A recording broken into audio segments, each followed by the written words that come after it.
Well, hello everyone. It's Jeff from Mid-Atlantic Craps over here on the Casino Gaming TV Network. I am the co-host of tonight's show. This is episode 3, season 2 of Craps Chat Live, and the show is all about you out there. So we want to make sure that you understand the rules before we get started.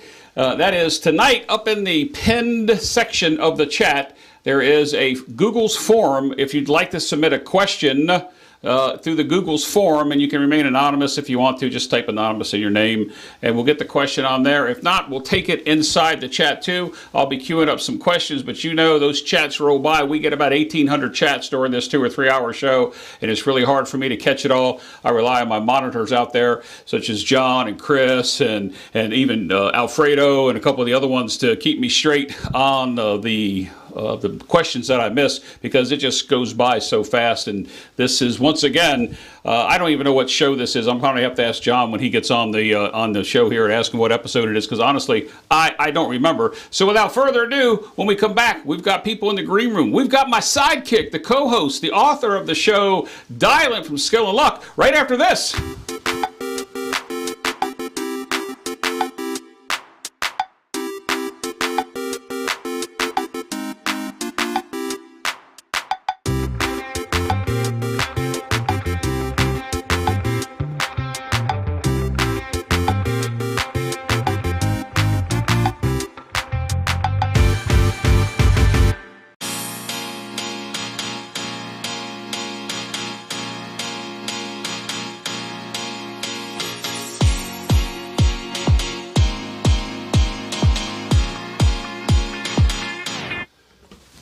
Well, we're back, all right. That's the intro to our Season 2, which includes a couple shots of Season 1 in there. Dylan, there's my good friend Dylan, Skill and Luck from the St. Louis area. I'm over here on the East Coast in Maryland. Dylan, how you doing tonight?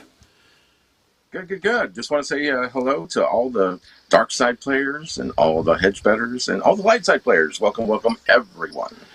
Everybody's welcome. You've got that right, Dylan. It is a free-for-all, and we always welcome everybody. I just see John popped in here, so we'll be switching over to him as well, along with the other view. But once again, I'll remind everybody, we do have a Google's form tonight that you can fill out. Remain anonymous if you want to. You don't have to. You can put it in your question in the form there, or if you're going to put the question in the chat, please put a capital Q so that I can see it, and hopefully I'll rely on all those guys out there to make sure that I don't miss any questions. We've got a whole slew of people here with us today, and without further ado, let me go ahead and bring John on the screen here, because he's in here before we bring in our guest there. Look, John's pripping. You know, he's pripping out there before he comes on. Didn't know that he was getting ready to come on to the show.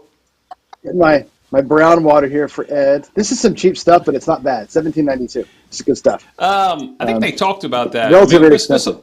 It's okay. Bourbon, it's not the greatest. This whole whiskey bourbon thing has gotten pretty kicked up. It's fun. I mean, I'm not a snob or anything. I know what I like. I don't know why I like it yet. I just like. There's some things I just think like this has got a good smooth flavor to it. I don't know what makes a good one, but for $18. That ain't bad right there for $18. You know what I mean? And I'm looking for things in that general $25, $30 range, because I drink so much of it. Not like I'm an alky, but you know what I mean? I drink enough of it that I don't want to burn $60 every time. So yeah, this is good stuff. I just outed myself, I guess, as a whiskey drinker, but yeah. Well, I mean, it looks like over the past 3 or 4 weeks, there's been a lot of discussion of whiskey drinking in several of the Discords, and I think that's hilarious. You know, I spent last week in Biloxi, and I'm not a big whiskey drinker. I'm not a big drinker at all, John, but I did have a nightcap with Ed, Mark, and Clay every night there, and I have to tell you a couple times. It was a bit strong for me, but those guys just, you know, they're weathered seasoned drinkers, and they had no problem. Yep, they had no problem with it. We've got a couple people in the green room. I need to adjust the screen. Oops, why did that just happen? That shouldn't have happened. How about we do it this way? Move that back that way. Now we've got a couple people in the green room that we're going to bring over, and I have to get them situated on the screen because John, when I move them over, you're going to move out, so I need to adjust that. Okay. So, guys, if you want to get into the show, it's very simple.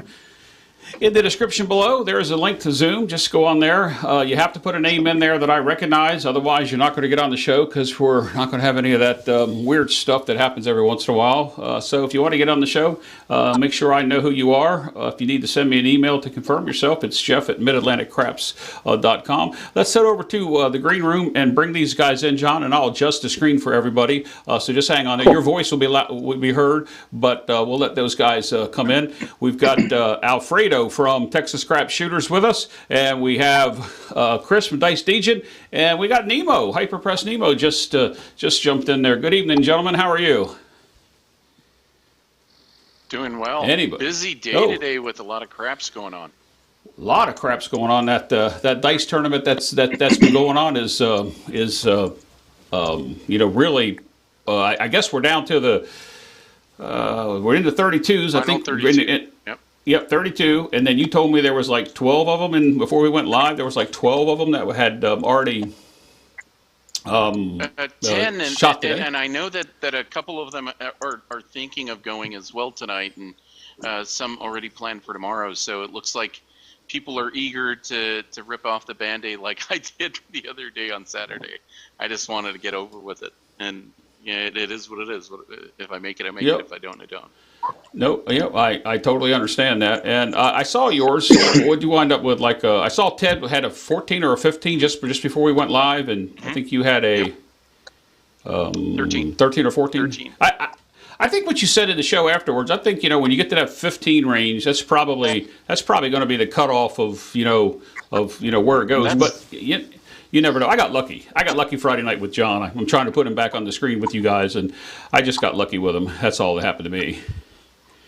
I thought that going into it with no one even going, I thought 15 would be a good number, just because you only get 2 shots, right? And how often do you see an entire table not get to a double digit? Now, 15 is a bit more of a comfortable number within that double digit range. That with 32 people, that should be a pretty good range. Anything slightly under that, it just depends on how locked in people are right off the bat. Right. Yeah, I think we've had we've had like 6 or 7 people so far that are below 6 or 6 or below, right? So I think we're edging the bubble line, whatever that line you want to call it, down a little bit. So, Jeff, did you get the note from me for my text? I did not. If you send me a text, Duracell says that Duracell says that my audio is super loud and it's cracking the speakers. So I'm not going to check my levels coming in. Yeah. Yeah, I can do Sounds that. good now to me. I think to us it sounds good. Over the feed probably doesn't sound that great. So. From oh my gosh, I had you cranked up there, John. Let me put your auto gain control on too. Now say something, John. Hey, this is Johnny. Check from sunny Seattle. Yeah, you're not peaking. All right, you're not peaking the meters anymore. That's me trying to be Jeff G-Dub, right there. Man? One hell of a roll today. 27. He's the current leader. Who was that? G-Dub? Dude can shoot. G-Dub. Yeah, that dude can shoot. Wow, that's my fellow out. chief friend. Yeah. Yeah. He's a Texan too. Yeah, just say that. Of course, you got to say that. We're like Nemo knows what's up.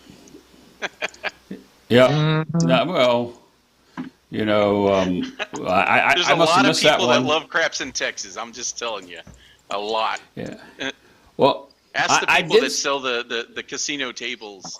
Most of them either go to Texas, New York, Hawaii, some to California, but those are the main cities around the nation from a craps or the states around the nation from a craps perspective. Right. Well, I was going to say I watched it. I watched a little bit of Dave Carlin today a couple times. Yeah, don't tell him that mid-mo-yo, that's for sure. Yeah, I watched Dave a couple shows this afternoon. I watched one of Brian's, but I had to leave, and then when I came back, you and Toothpick Ted were finishing up on that one, and as I walked in there and fired the stuff up here in the studio. Once again, guys, anybody wants to join the show, the link's in the description below. I just did see Duracell's post that he said he couldn't get the form to work on an iPhone. I'm going to take a look at that here in a little bit, guys. If somebody else wants to try to post something in there, we'll see if it comes through or not. We did this once before. We got a couple questions, but then we got away from it because we started using the questions out of the chat. But in any event, guys, welcome to everybody that was here. The first one that was here earlier today that actually showed up, Nemo was here well early today, and I'd like to make sure he's with us there. He said almost an hour ago he said hello to us. And we've got Ed from Roll to Win, Ian, Crapsmaster Journey, Joe Ramus, SJ, Kevin, Blue Jay Way, Adam G stopped in momentarily, Ron from California Craps Club. Just going through the chats here, guys. I'm sure I'm missing somebody as we go through. Duracell. Oh, Churro's here. Churro is here. I'll put this one up here. We can put this up there. I didn't know that he was here. I missed him. Just going through and checking out the chats. Chris Dice Agent, of course, is on the panel. He said hello to everybody in chat. Make sure we see anybody else. I thought I saw Dice Dr. Dan. It is Woody86. Welcome, my friend. Maybe new to the show, maybe not. Don't know that I recognize your name. And I thought I saw Justice Jen. And look who's here. Look, my good friend from down in Florida. There's a craps player in Florida for you. Greg's from Fives. He's here. SJ, I think I mentioned him. Bam is here. Good evening, Bam. Ardell, my good friend Ardell, who keeps me straight on all of the craps tables going on. We've got Victor, and John. You said something in there. I just want to make sure we say hello to everything. I could have sworn I saw Jen in here. I thought I saw her here, and she's here. Maybe I missed a couple people here. Who knows? But welcome. Last I looked, we were at 28 on there. Brian is actually even here with us from Hawaii Crap Shooters. Power Friend, welcome, my friend. And I'm going to put this up here. And Jen is here because I see her now. I see her. But earlier, I thought this was funny. Ed put this in there. He said, "Look, no T-shirt for Jeff. He must have been on date," I think is what he's talking about. No date, Ed. I didn't wear T-shirts every time I was with you. I had a couple collar shirts on last week, but it is what it is. All right, guys, so we're here for Craps Chat, Season 2, Episode 3. John, I had actually, I don't know if you heard me when you were coming on or not, I'd said I forgot the actual total number. Do you know the total number? Is this like of episodes 20? for us? Yeah. I'll check. I want to say it's 24 or 25. Yeah, that's what I thought too. And yeah, it's around there. I always mean to go out there and take a look at that, and I just today got busy. As you know, I got a new setup here, and I was making sure everything worked. Hello to Max, Craig, and Not So Freeman, and there was somebody else just popped in here. Marble Fork Band, welcome. We're up to 45 currently watching. Wow. Look, guys, we need some questions. Put the Q in the question for the panel or anything you want to discuss. We've got 3 of you on. We'd like to see a few more of you come on to the show. Let me see if anybody's waiting in the room just to get on. Doesn't look like they are, but we'd like to have a nice discussion tonight about craps. We really don't have anything specifically planned. I am expecting hopefully one person to pop into chat and be able to maybe field a couple questions with us, but I don't know that he's going to do that. He kind of was tentative whether or not he would be able to make it. He's in the Midwest, actually in the state of Texas. So we'll see if he shows up. And looks like Bam is taking over for Duracell. Says 44 watching. Make sure you click that thumbs up. John, how many are we away from 1,000 on CGTV? 8. 8 away. Let's do it. Let's do it tonight during this show. Let's do it tonight on this show. It's not that far. 8's a 20, reasonable goal. Yeah, 23 episodes, by the way, Jeff. We're 23. 20 in Season 1 and 3 in Season 2 so far. So. And does that count the little beta test we did in December? Yeah, if it does, then wow, it does. Yeah. Every stat counts, yeah. Yep, it does. Hey, look, we even got Ken. Ken Knows Gambling is in the chat tonight. It's been a while since we've seen him on Craps Chat. Welcome, Ken, my friend. I talked to him on the phone about 2 weeks ago. I was talking with him briefly about some tech issues he was having trying to do one of his live gambling shows. And he actually said he tried to call you first, John, couldn't get you. Then he called me, and hopefully I got him hooked up there. So welcome, that's everybody out there. So let's just go around the room and talk about what's been going on in the craps world for everybody. Everybody knows me. I just got back from a trip and had a great time with Ed from Roll to Win, Mark Evangelisto, Clay, Waylon's dad, Joe, and Derek Blackburn, and Clay. I think I named everybody who was there. We had a real good time in Biloxi. Alfredo, you've got trips scheduled sometime, don't you? Yep. Yeah, I have a ton of them this year. Pretty much every single month over in Vegas, and then I'm planning a trip to meet up in June with Ed during his meetup. I'm meeting up with Big AZ during his meetup for that entire week. I think you're going to be there as well. Yeah, And, I will. Going to meet up with Yo Girl and the crew over in Chicago and northern Indiana later this year. I'll probably do the AC trip with Chef Dice when he does it. Maybe I think tentatively when last spoke it was probably August or September. I think is what he was looking at. Yep, Maybe almost everybody you mentioned, almost every one of those trips except the Chicago trip. I plan on being there at most of the ones that you just mentioned. Should be a Okay. crazy fun year. I'm going to be there for DiceCon. I'll be becoming a member there with Jeremy and joining in there as well. Yeah, that's the one I'm kind of iffy whether I'm going to make it because I'm going to go to June with Ed down at Biloxi for his meetup. But then I don't know if I can, can afford 2 trips because I've got one every month with the exception of May so far. And then I got June scheduled too. I really was looking forward to going out to DiceCon, but I don't think I'm going to make it this year. But there's a lot of trips. How about you, Chris Dice-Dejan? I'm going to see you in a few weeks, aren't I? Or actually a few days. Are you coming out this weekend? Oh, you'll see me in a few days, Jeff. And since John put his up, I'm gonna give a shout out to all my brown water loving fans out there. This is a special recommendation from my good buddy and your good buddy Clay from East Hold that Coast back Craps. up. Hold that back up. Yeah. Nice scotch. There you go. Yeah, Clay's turning me into a snob. I don't know if he's here or not, but yeah. So that's what I'm dipping on today. And yeah, you'll see me on Friday in Atlantic City. I'll be there for the weekend. Another trip to Atlantic City in March to see John when he comes to this side of the country. And then April we have the meetup with you in April, so I'll be there for that as well. A couple other trips in the works, not totally planned yet. At least one Vegas trip for Craps for the Cure, if not another one. May head out to Seattle at some point for the Birds Seattle game. I might head out there to hang out with John and Ian for that one. And there might be some other trips, so we'll see. We'll see what happens. Cool. Nemo, while we're on the Zoom side, you got anything happening? Not a whole much, but when it comes to talk of alcohol, the only thing I got is soju. So, man, whatever. All right, let's, John, trips for you. I mean, you're always traveling. A lot of times it's for family, but anyway, Yeah, I'm all over the place, like you. yeah. Dylan, how about you? Nemo's finishing. Oh, I'm sorry. I thought that was your answer. No, I thought, no. I thought Nemo had something else to say there. So yeah, I'm in. Well, I was focusing on CGTV's number count as well. I'm also close to my 100 mark too, so I'm like 15 away. Oh, sweet. Those little milestones are great. Yeah. So I'm headed to Jersey in March.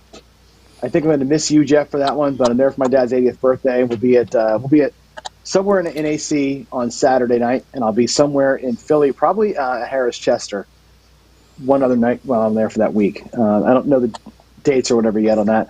Of course, I got DiceCon in June. I've got Craps for the Cure in November in Vegas. I've got a Reno trip. I've got a Colorado trip to go to Blackhawk, probably in August on that one, and I'm going to be in Arizona twice down there too. So if I can catch Biloxi, if I can catch another trip to Vegas with everybody else, I'll do it. But 2 Vegases at Reno, twice in Arizona, once in Colorado, and I better make me some freaking money because that's going to be a lot. All right. Wow. Yeah. I was talking to a couple of people over the weekend, and I was just talking to a new member that we got in our AC group that's actually in Atlantic City today. Chris knew I'm talking about Joe.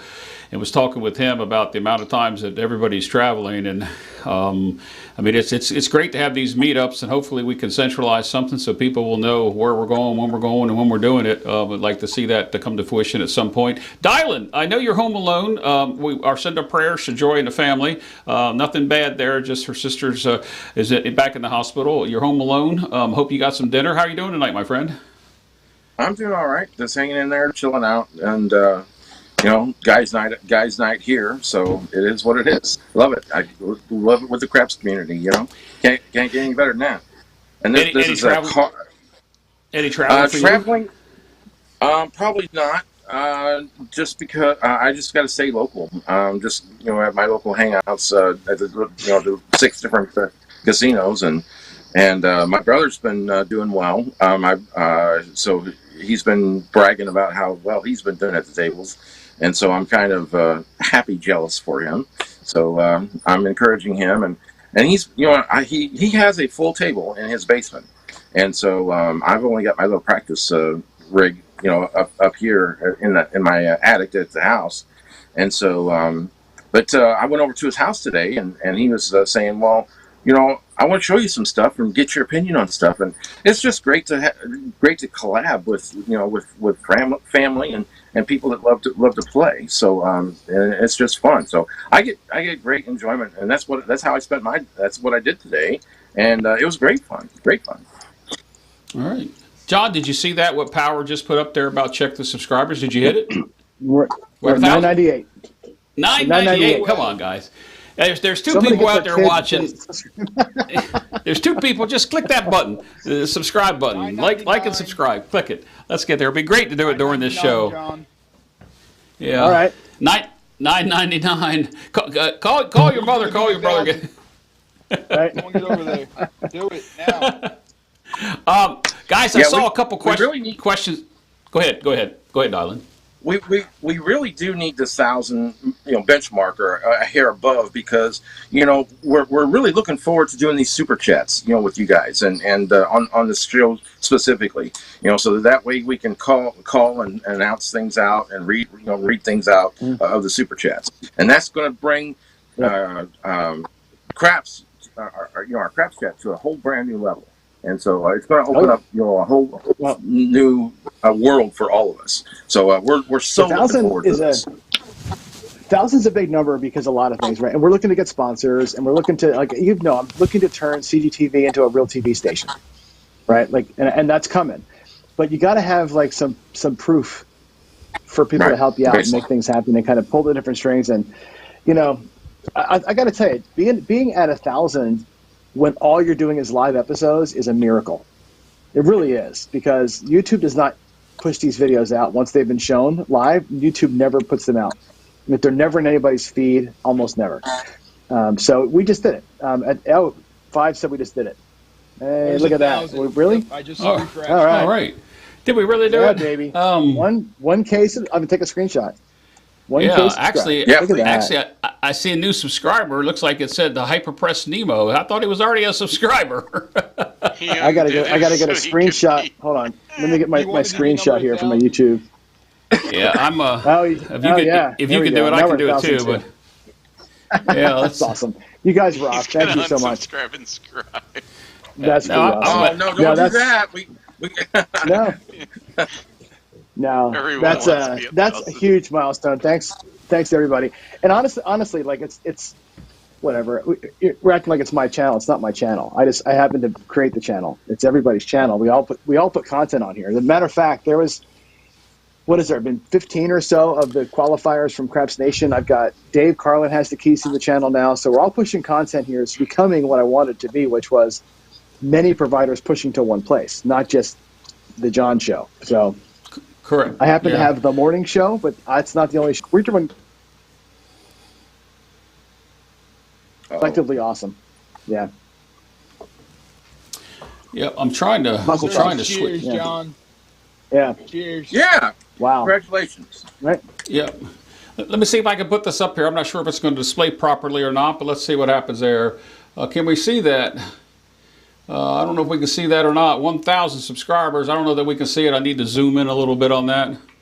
But wow, that Yeah, Pretty it's awesome. at 1,000, sitting at 1,000. Yep.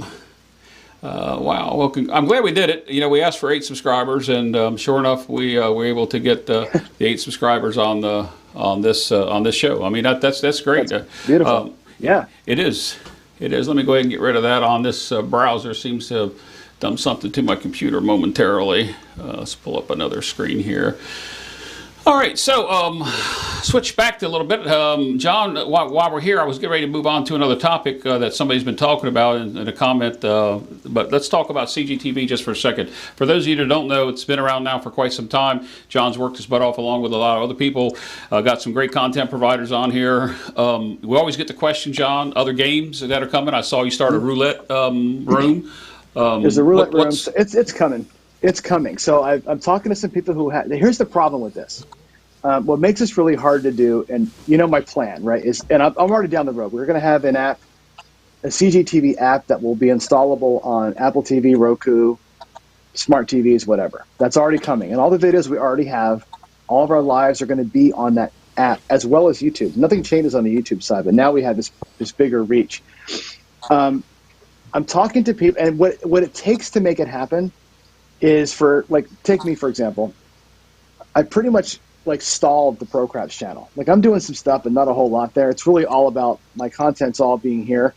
I'm asking Jeff, and I'm asking Alfredo, I'm asking Chris at Dice DGen. I'm asking everybody to put more stuff here to grow this thing up. We know each other. We're all friends, and y'all are going to do some of that, which is great. You have your own channels, which is awesome. Some of the other stuff comes in here. It's a beautiful thing. To get a roulette person and I'm really working on, I got 2 people I'm talking to in the slots world. I want to do their live slot stuff here. But these channels have already got 30, 40,000 subscribers. To get them to do live stuff with us is a big pull, right? So that's where I'm at right now. I'm negotiating with a couple of people to kind of put some live stuff in here.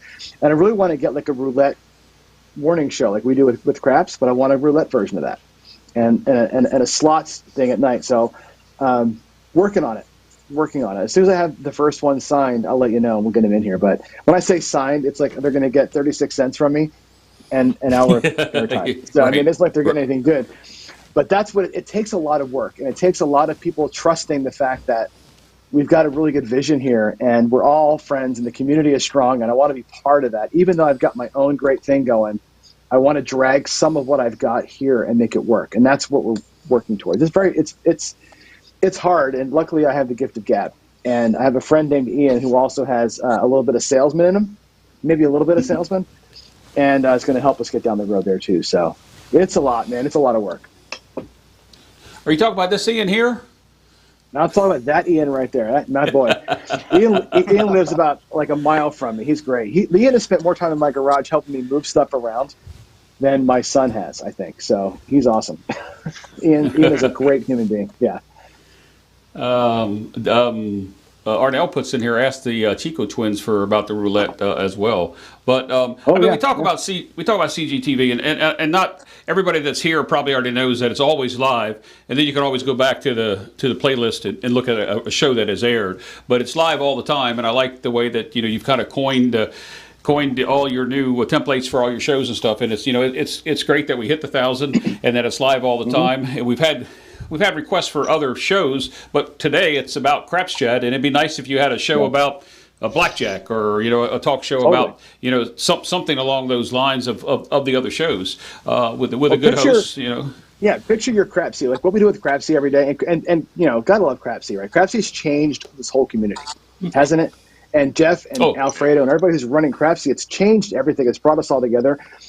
Imagine that. Like a live fantasy, not fantasy, but like a live roulette multiplayer thing, or a live blackjack trainer multiplayer thing. We can be doing that all day long. I mean, you can have different factions of people playing stuff through the channel all day with apps that work like that. And I think that's where this is going at some point. And when you speak of Crapsy, I know that there's a member, and I don't want to call him out unless he wants to be known, that's created a Facebook page for us people that run Crapsy to put on it to make it like a TV guide. But one of the things that we talked about a while ago, John, was once you got into multiple other venues or games, that there's somewhere along the line there would be a room that would say, Here's the lineup for today or this week, and then you can, like I said, you can always go back to replay or rewatch, whatever you want to call it, whatever game that you may want to see. With that said, let's move on just a second. Not trying to cut that off. I don't know how much time he's got, That's but good. Chris from Sideshow's with us, and everybody's saying hello to him. And Chris, we're praying for you, and hopefully that you're safe over there. I happen to know the area that you're in. I hope that you're safe, and I'm glad you're able to join us. I'm not sure what time it is over there, but God bless you, and please stay safe. And from everybody here to you, as you can see in the chat, they're all wishing you well as well. So, John, I know you and Chris, Dice Dejan, were all close with Chris before he left to go away. Let's see here. There was a question asked, and Duracell, I'm looking at the Google form. I have one person's that's posted, but it's not anything that I can put on the air, which is what I was afraid of. But before I get to the question that was asked from Bill Brown, I want to go back there and put this question from Jen that was almost 20 minutes ago up. When is the June Biloxi meetup, and why not swing both? I'm not sure what the swinging both goes. Chris, calm down, Chris, calm down. But it's June 10th is the weekend that he's looking for, and if you're trying to get up with him, the information about it, he needs a count for his host, and you can reach Ed at roll2winCraps@gmail.com. roll2winCraps@gmail.com. June 10th is the weekend, tentatively, that he's looking at. Ed is in the chat. I asked him to come on tonight. He said he was just going to sit back and listen, unless he was needed. So maybe, you never know, maybe he's needed. Got a couple things here that they've been talking about in the chat, and I'm going to put this question up from Bill Brown. As a dice setter, what do you guys consider a good / above average SOR? I saw some chats. I couldn't pin them all, but I think that's probably a good place to start. And I'm going to back out of this and let you guys discuss it. I know Alfredo's real good with the math. He's real good with the SOR. John, you've dealt with the SOR both in your KPI that you've written. We've talked about the KPI and Crapsy and the one from Craps Nation. I don't want to make this about a KPI issue. I would like to talk about what the question is. Anybody want to go first? I would think Fredo would be the best person for this. Yeah. Yeah, I think so too. Yeah, I mean, I think if you're talking about, rolls between 7, right, and that includes craps numbers and come out 7s, I think the bar to get to is somewhere north of 8.5. 9 is certainly better. That's where you're definitely showing some sort of influence of being able to keep the dice a lot longer. And whether it's you're throwing horn numbers or you're throwing come out 7s, you should be able to profit off that, knowing that you're going to get a certain amount of box hits greater than the average player. The average player is probably going to get you less than 3. It's actually oftentimes somewhere in the vicinity of high 1 to 2. And so if you know you can get to 3 and you can have a regression strategy and know that the majority of the time you're going to get above that, so long as you're able to get the dice. And remember, if you're at a full table, that might mean 12 people touching the dice until it gets back around to you, or at least 8. That could take 2.5, 3 hours. And so you need to either pace yourself with betting on those folks unless you know them, or risk dunking your entire bankroll after you maybe made some money on your roll before you even get to touch the dice again. So I would say 8.5 or higher. It's not unheard of to see in the 10s, oftentimes with certain sets and in certain situations. So, yeah, I think that's a good answer. You can see that Anthony from AZ Crap Shooters, who by the way has a channel now. Make sure you like and subscribe. I'll be scrolling some here in a bit. I don't know that I added Anthony's here. Arnell and I didn't talk this past week where I was out of town. But Troy from Point 7 Out, who does the KPI roll tracker for Crap Station, says the 8.5 is the pass line decision. Includes craps and naturals when the button is off. Now, we don't want to talk about KPI. We want to stick to the question. We can always come back and address the variance in KPI. John, what do you think, John? I actually don't track SOR. I don't think it's that meaningful of a statistic, frankly. So I was telling Duracell in chat, I track 2 major things I track. One is number of times I roll the dice from when I pick them up to when I 7 out. That's one thing, my average roll length. The other thing I track is the number of box numbers that I roll while the puck is on, because that's where I actually collect money. So setting the point is meaningless. Come out numbers, if I'm playing, especially if you're playing ATS, the come out 7 is a meaningless number. So I look at the things that pay me. And so again, this is not the proper calculation, but I think Heavy calls it the BSR, the box number to 7 ratio. I just track box numbers while the puck is on. That's my number one statistic. I also track, and again, I was telling somebody else, track things that are meaningful to you. So for me, a meaningful statistic is that in my 4,000 rolls that I just finished logging tonight, actually, I'm a full 1.5% below average, below random on come out sevens. 1% less come out sevens than I should. I'm at 14 point something percent. I'm at 20% come out rolls are horn numbers, craps numbers, not including the 11. So to me, that's a statistic that's a betting decision. It's going to drive me to bet the horn on the come out roll, and I'm going to fear my dark sides less when I'm throwing less sevens. So I say SOR, SOR, BSR, whatever your stat, track the thing that matters to what you're betting on. And if you can achieve for me, my BSR, my box numbers to 7, my box numbers while the puck is on ratio is 3, I can make money every time with that. That's what I want. That number to me needs to be a 3 or a 4. But that's just me. Again, I think I'm an outlier because I throw so much and I log so much, and I just worry about where's my money going and what am I doing that's going to make me money. So I hope that makes sense. Yeah, I think, and I said it in a show the other day, John, that when we thought, and I got busted on this when I started using the older version of Craps Nation KPI, that I got in one of the comments that the SOR is per shooter, not per table. But we all like to track the table. We all like to watch what goes around on the table. So, SOR, SRR, I think so. I just put it in there just a second ago. I think Darnell said, what difference does it make as long as you're making money, or something to that effect. But right. Dylan, what do you think in regards to the 7-out ratio and the 7-roll ratio? I don't really, I'm more like John. I'm paying attention to the on-axis stuff for me, because that's crucial for my type of play. And then just like John said, the box numbers getting hit. So, I know that with a dice influencer that's decent, it should be 8 or more, because you're beating you're allegedly beating the average of the 7. Mm-hmm. So, but I don't really put. I'm not. That's not. That's not a super crucial thing that I'm hyper focused on. I'm just not. Yeah. One of the things I think that's going to come out of the shooters tournament, Dylan, and Alfredo, I think this might be important to you too, is the final 2 rounds of it. Georgia devised a system of points where you earn points not just for the length of your roll. It's like your come out sevens are worth 2 points. I don't know the exact numbers, but your come out 11s are worth something, or whatever. All the different things are worth points. So at the end, you get a quality score. How quality was your roll? Not just was it, because an 11 roller with 9 horns in it sucks.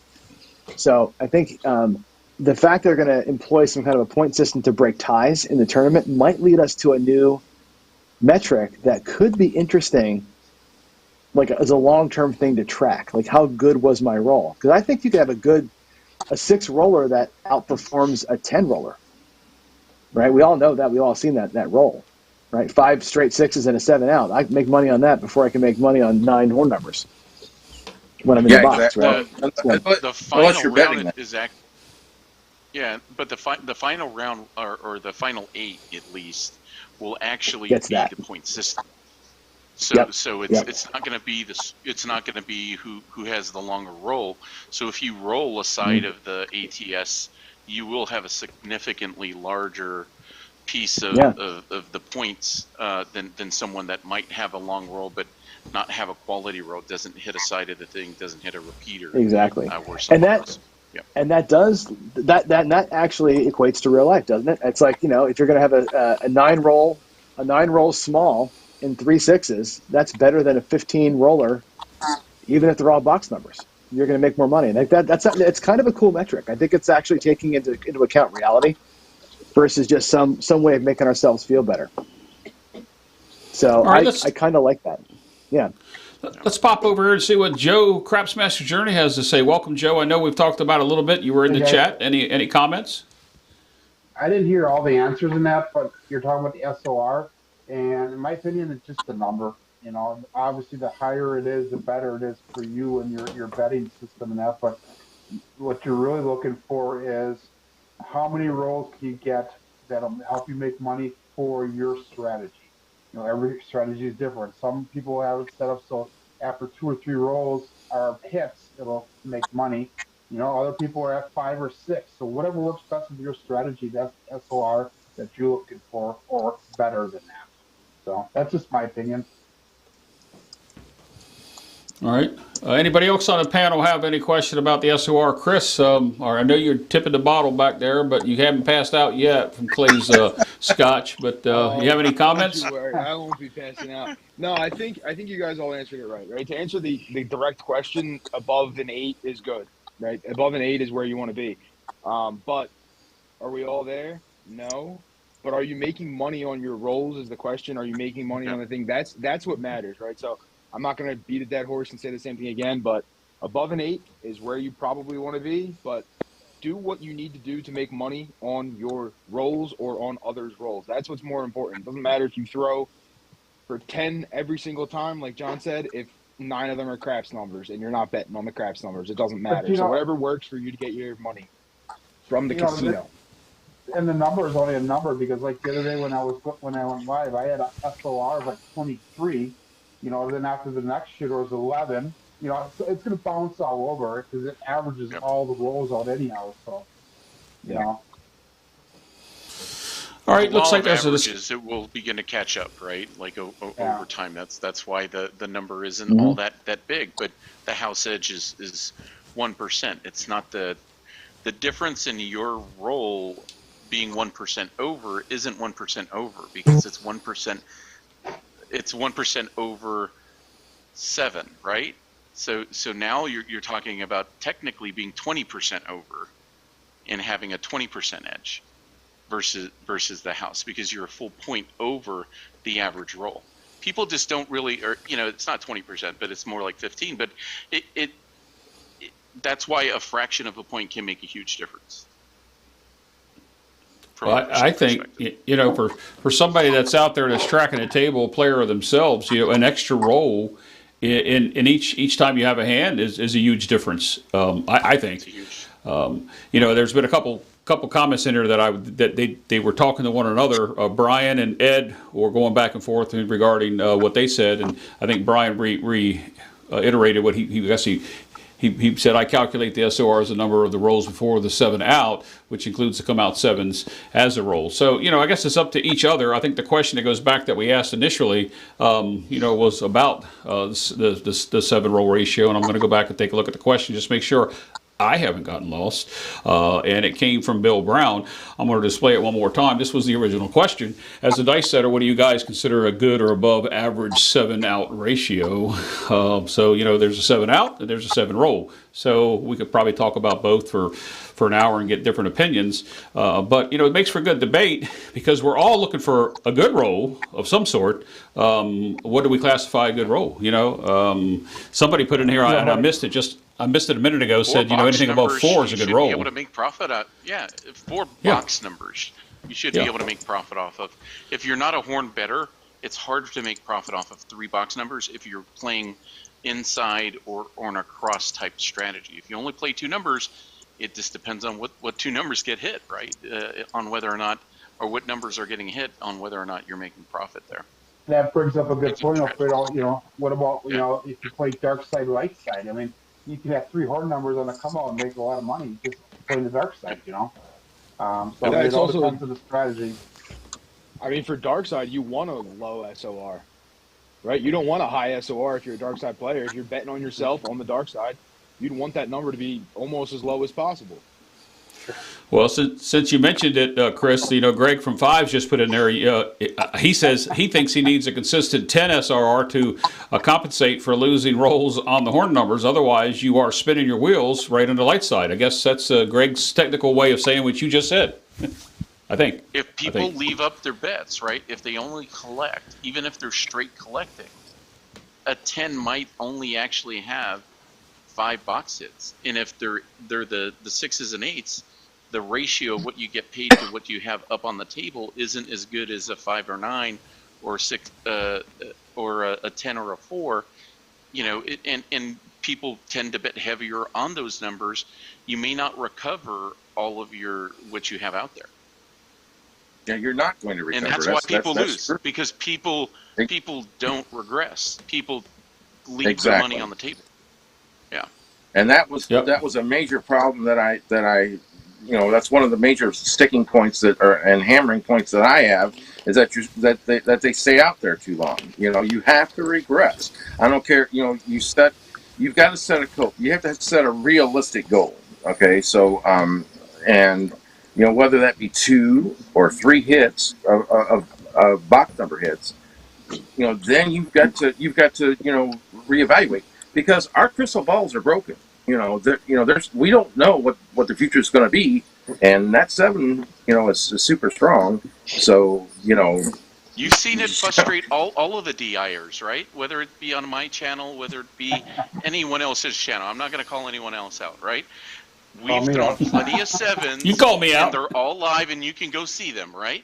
And it gets frustrating at times, and that happens. And if you go out there blasting, putting your full bankroll in play, you're going to be one poor ass person and out of a house and out of everything else. There's no way you can sustain it. Exactly. Well, Dan Tana just put up a comment that we could probably talk about, not talking about DG himself, but he says, look at the way Charlie bets, but it's dangerous. But, we could talk about regression and pressing and when is the right time to regress. But we all yearn for that long roll. We want to see it, whether we're making a little bit of money or a lot of money, we all want to see it. And, a lot of us have beliefs that, some people can extend it beyond the averages. I don't know if that makes sense or not. So anything else on this topic? Let me see what Brian just put up here. I missed that one. Who really cares about the SRR while playing in a casino? You track stats only in practice to improve your skill, and the practice main goal is to avoid the 7 for a DI, and that's true. Very well said. Can I use that in the definition of craps now, Brian? That's a pretty good one. Yeah. Yeah.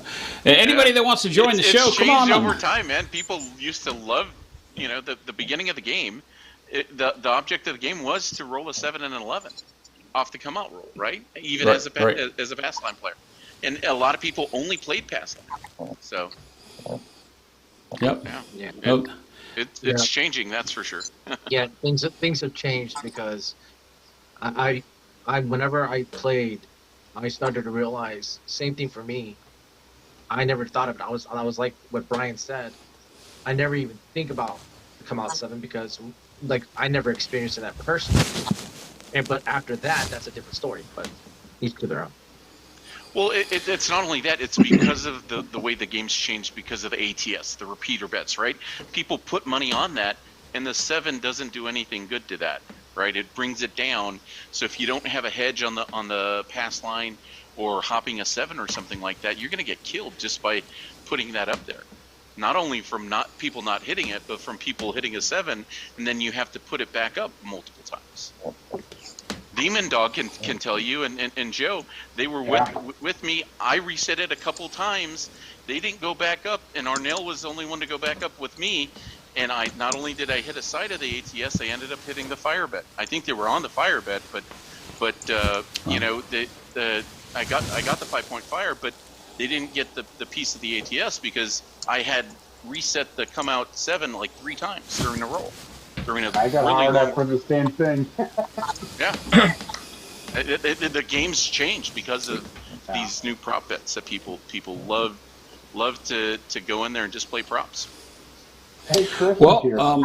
Yep, Chris just joined us, but I also wanted to put out there, since we're on the topic, I want to go back to what everybody is saying hello to him. I think what El Toro put, he's probably been listening. I'm glad that he showed up today. I'm going to put that back up there. He says it's good to hear about regression.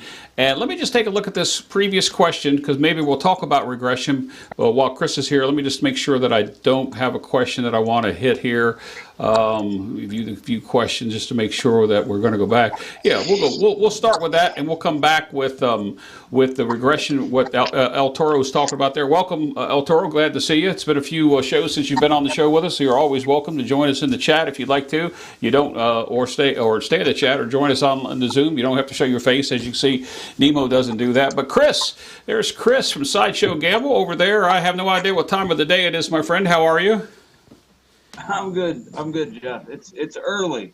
I just wanted you guys to know I wanted to wake up and say hello to everybody. It's been a minute. I look forward to this. You guys do not understand how much I look forward to this every day, every week. Well, every other week. I mean, everyone's channels and everyone's stuff that's been coming out. I try and jump on and watch everybody as much as I can. I miss every single one of you. We miss you. It's great to see everybody. I'm sorry. Somebody else say something beside that to Chris. I know that Island said we miss him, and we saw you in the chat. So, Chris, welcome. I don't know how long you can stay with us, but hopefully you'll be with us for a little while here. If you don't mind staying, that'd be great. So before we move on to the question, while we're talking about SOR and regression, Alfredo, you hit the nail on the head. I say it a lot in my videos that I do that regardless of the way that people play, that people leave too much money on the table and then they don't make any money because it's still on the table. But once you make money, some people say, why regress? So let's talk about that. Because the reason why you regress is because there's so many runs, right? Like if you ever wanted to have like issues with your heart, play craps, right? Because it's such an up and down game. Doesn't matter what side you play. Some shooter comes in, you're playing the dark side and you're winning perfectly. Now he comes in and throws 2 yos, throws a 7 on the come out, hits 4 points, and now all of a sudden you're having a very bad day. And then someone else comes in and they come in with some buddies, and you have 3 or 4 PSOs in a row, and if you don't adjust to what the table's doing, if you don't take some money out to make up for those things, and you're not going to get it all back in one roller.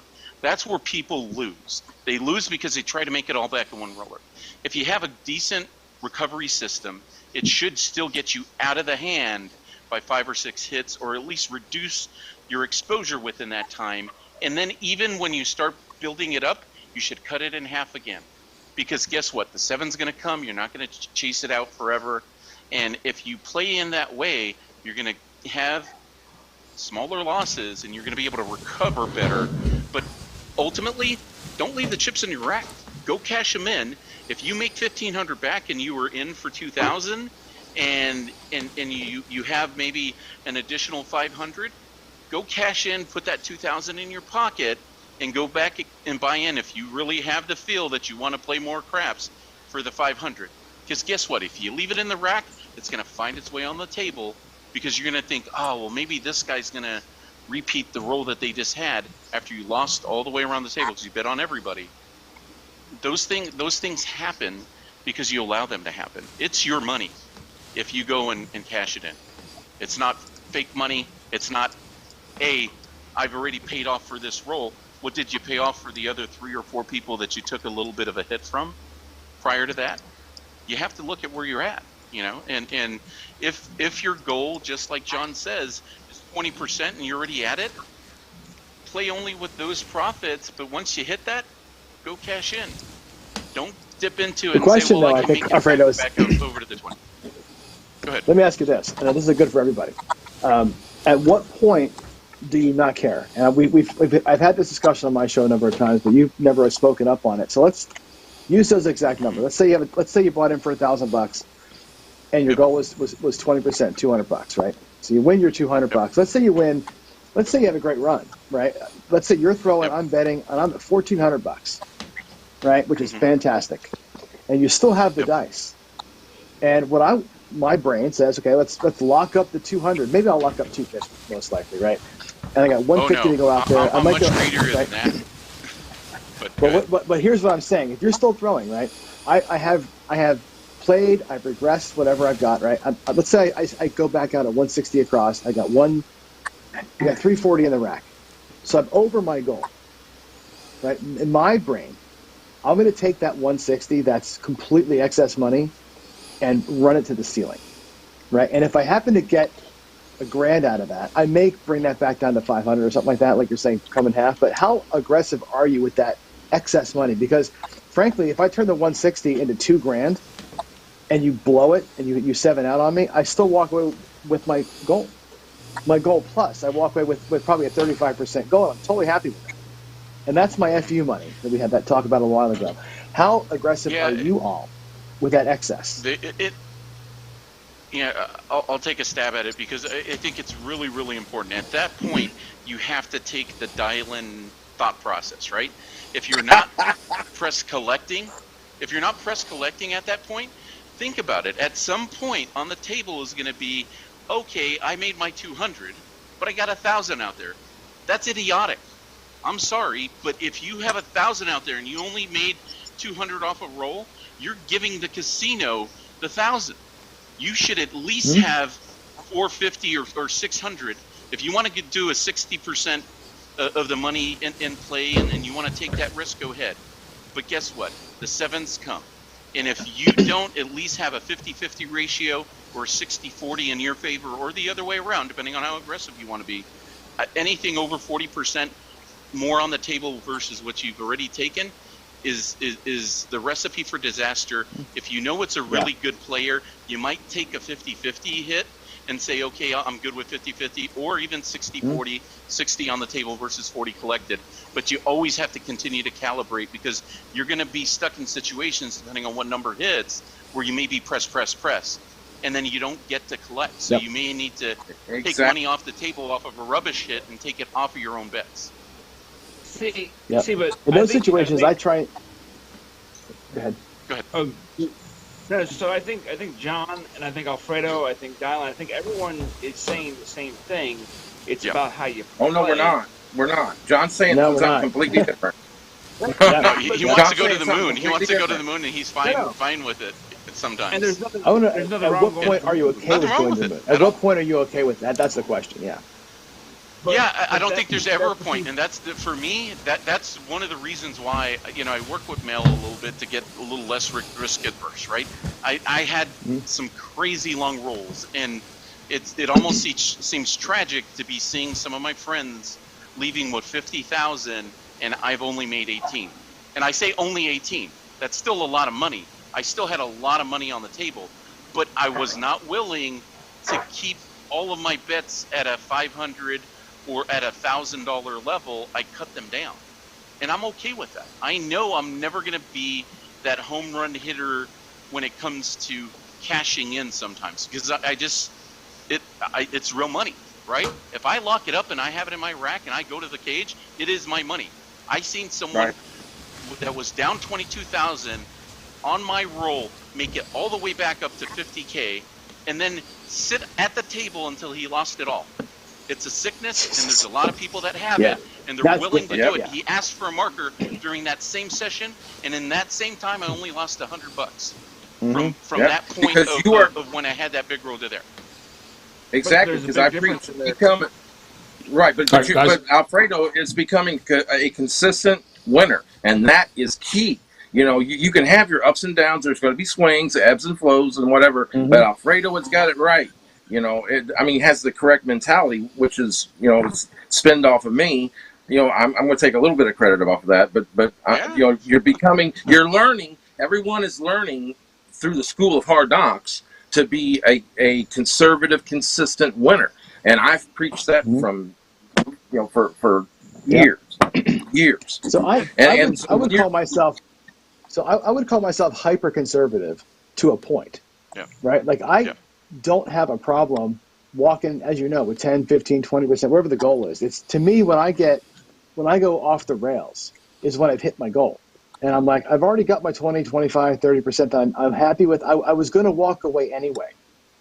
Let me take that 160, the extra 160.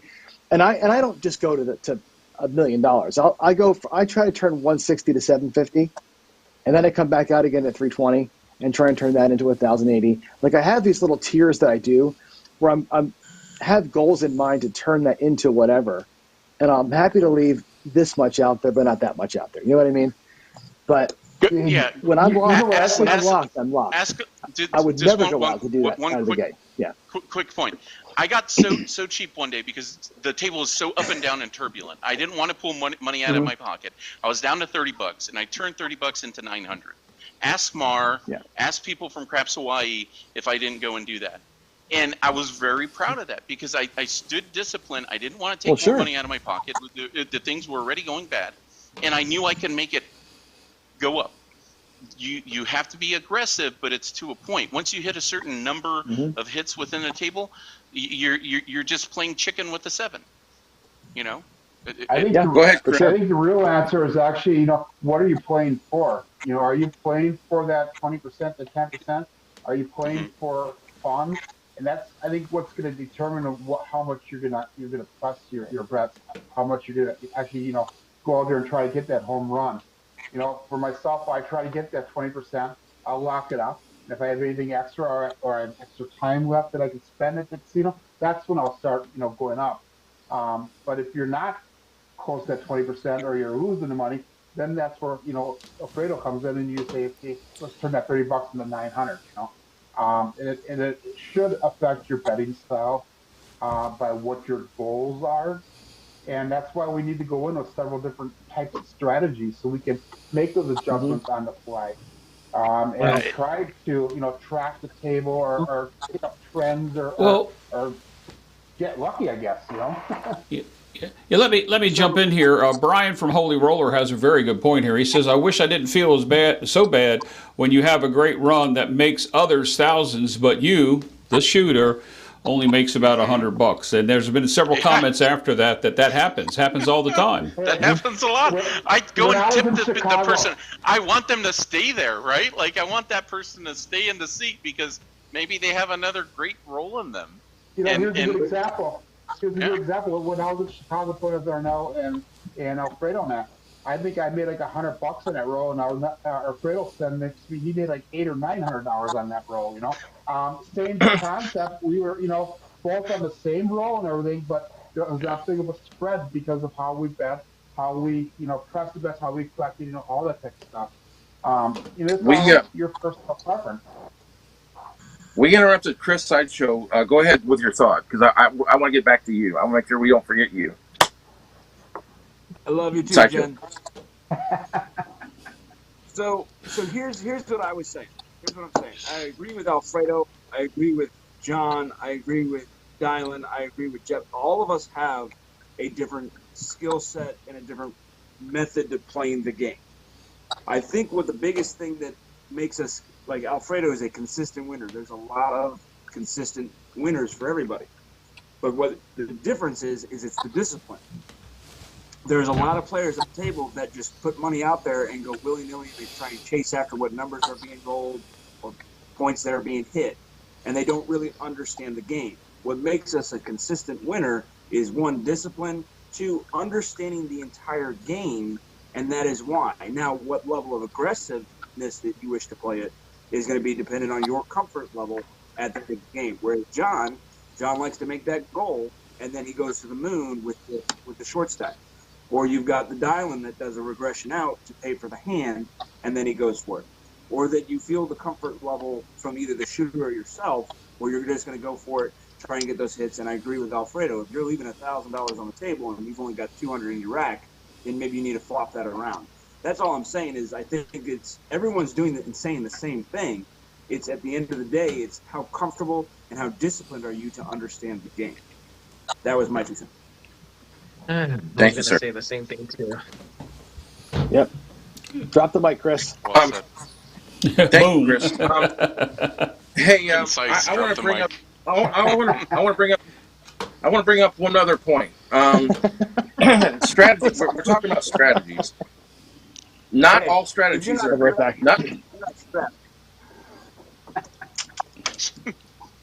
not all strategies are created equal. Let's so when you've got a strategy in mind that you're going to employ, not all strategies are created equal at all, because you can go out.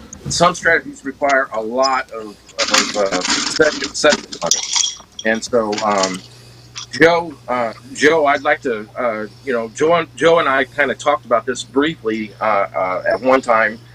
Because he's running a competition right now, a tournament, and so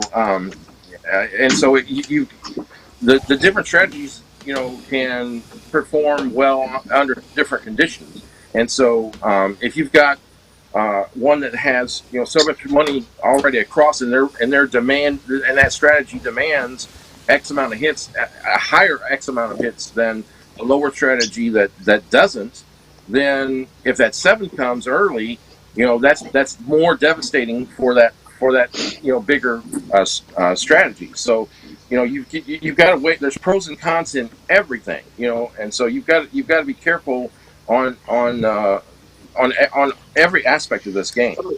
So Joe, I would like for you to throw your 2 cents on that. As far as the different strategies and the payouts in that, it all depends on how the numbers roll. I mean, the tournament that I'm doing is the top 10 badass craps move strategies, and some of them have a pretty high buy-in. Other ones are a little bit lower.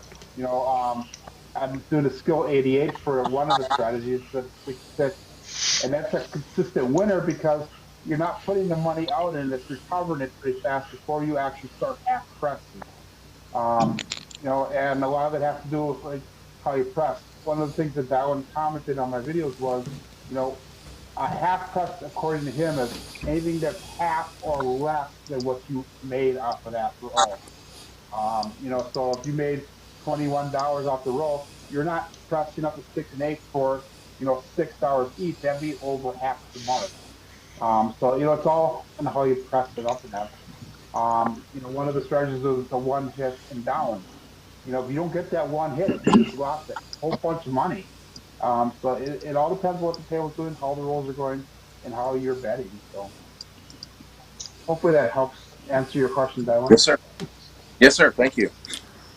Well, to follow that up, Arnell makes a very good point here. It's in the form of a question. Most preach a goal or limit. Does the panel actually stick to it and walk away from the table? And when I'm locally, Arnell, I try to hit the 20 to 30% win and leave. It depends on how the table's going. But when I traveled, obviously when I was in Biloxi week ago, that didn't happen. So I wasn't very disciplined last time. But what does everybody else think about what Arnold asked? You're preaching some type of goal or limit. What do you do? I'll go Peer first. pressure. Go ahead. Go ahead. Go ahead. That's fine. It all depends on what your goal is. Again, if you're playing your local casino and that you want to get your 20%, yeah, I do walk them. But here comes the other problem: is that casino's an hour away, so I tempt myself to do 2-3 sessions every time I go there. So I'll go get my 20% walk for a while, and I'll come back and I'll go again. But then if you're with a group of friends, your goals are slightly different. My goal then is just to at least break even. But have fun doing it.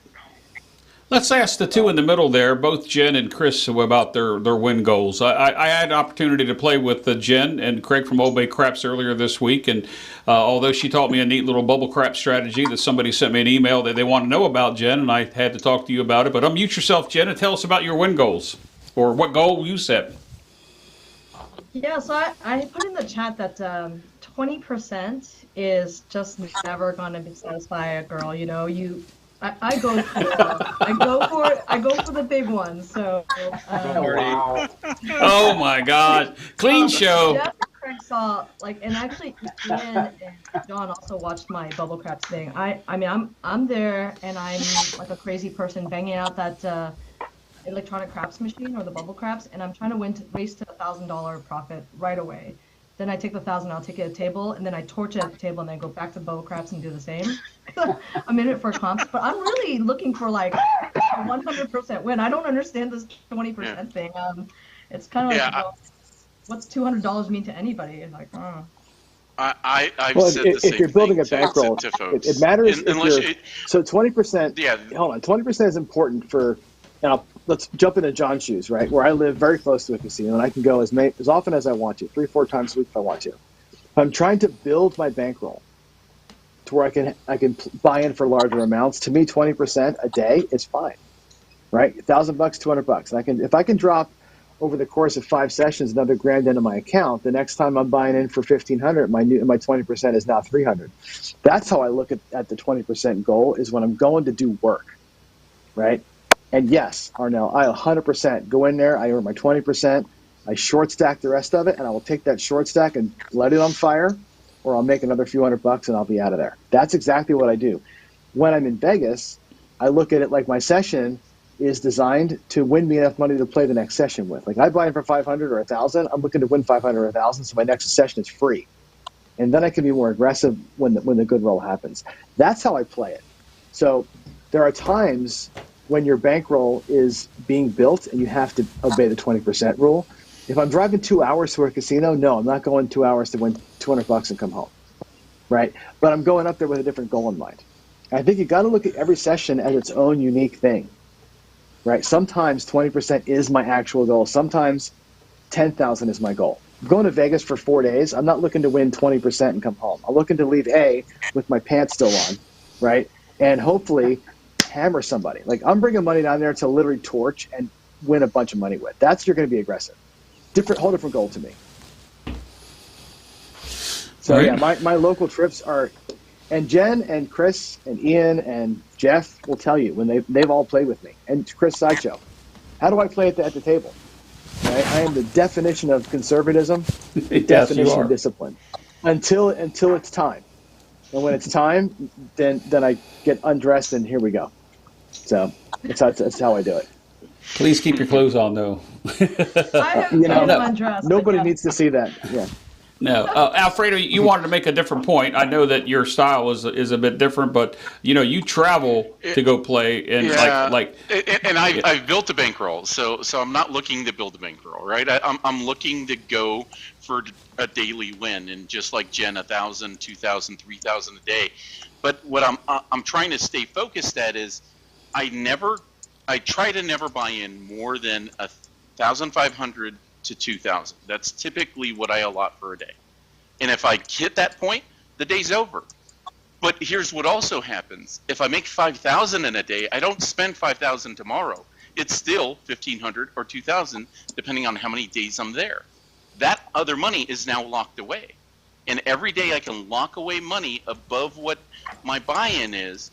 That money is now locked away. That doesn't give me a free pass to go and spend $6,000 the next day. And I do it like that, and I build, and that's why I stay a consistent winner, because I don't take this kooky thing like I'm gonna somehow miraculously be Superman and change something around when no one at the table can throw well, and I'm throwing like a dog shit. It's a day that's just gone, and you have to be willing to torch your daily, whatever your daily spend limit is, but not go to the ATM, not go into tomorrow's money. Sometimes you get undisciplined. I think Arnell got to it. When you're there with friends, it can lead you to bad things. You even talked about it yourself. You just need to avoid doing that. I tell people when I'm first there, qualify me as well, just like Ed said. Don't just go and put it blindly. Wait until you start seeing me hit back-to-back numbers with the same combination. If you start seeing that and you see a couple numbers, you know that I'm actually throwing well and hitting very similar spots. That's why the dice are doing something that's very similar or repeatable. That means start betting a little bit differently. Well, I think what I'm going to do is I'm going to put a couple things up here from El Toro. I'm going to back up a second. He just made a comment a second ago talking about his videos. And we all know that he's promised us that he would have some videos coming out here in the near future. And I know that he's been moving and stuff. But he says most strategies on YouTube are to help beginners or low bankroll players to have fun at the table. I haven't seen one designed to break the casino. And then he follows that up with this one here where he says, his play is aggressive and not designed for the average player. I win big, but he also loses big. And I think that's very important. We're all here to think about and listen to all these big wins that we have. I was honest with the trip report in the midweek, and we had guys that won and I lost. And, I think the honesty there is that, you can have big wins and you can have big losses. So to set a goal, I think it's a personal preference and how far you have to go. I have something in the backyard like John. When I went to play, Biloxi, when I go to AC, when I go out with you, Alfredo, when I'm out in March with Big AZ and the Blue Wrench crew in March, it will be different, and I'll set a daily limit. And like you, just because I won big one day doesn't mean I can play bigger the next. Yep. So, all right. Anybody else want to have a comment? Chris, are you awake, or has that scotch got to you? No, I'm here. I'm here. I'm interested to how do you play, Chris? Like, if you're not there with a group of people that you know or are familiar with beyond yourself, do you play yourself differently? How do you play if you're trying to spend a couple hours at the table? Strategy wise or Yeah. monetary wise? Well, just like what type of bets would you be doing? Would it be All right, dark well, side? first, Would it be light side or mixed? First of all, the 20% thing that I talk about, and a lot of us talk about, I actually do it. The casino is 10 minutes from my house. 20% buy-in or 20% win goal. I'm out of there. I have no need to stay there for any longer. All right. I've done it enough where I know that time on the table can tend to burn you. So I leave, but I'm only 10 minutes away. All right. So I understand the argument because people get on me all the time for, well, casino's 2 hours. All right, fine. Casino's 10 minutes from me. So I leave. In terms of how I play at the tables, I usually go around the same time. It's usually the same people. I've seen them shoot. There's a handful of people who I know who can shoot decent most of the time. I usually play some sort of hybrid, leaning more towards light side. Get up some money there, and then I'll just pull down and leave the don't bet to resolve and let it go as it is. Other people, I'll go full dark. I went to the casino the other day. There was 3 people in a row who can't shoot for shit, and I've seen them shoot many, many times. I went full dark on them. I was literally at the casino for 10 minutes. It was PSO, 3 rolls, and another PSO after that. I was gone. But again, the casino's 10 minutes from my house. Now, when I go play with friends and stuff in Atlantic City or when we go on trips and stuff, I don't play for 20%. All right. That kind of goes out the window. I'm there, one, to have fun. The money that I bring with me, if I lose it, oh well. I mean, it is what it is. I'm not bringing an entire bankroll with me for that session. I'm bringing a fraction of the bankroll to play with.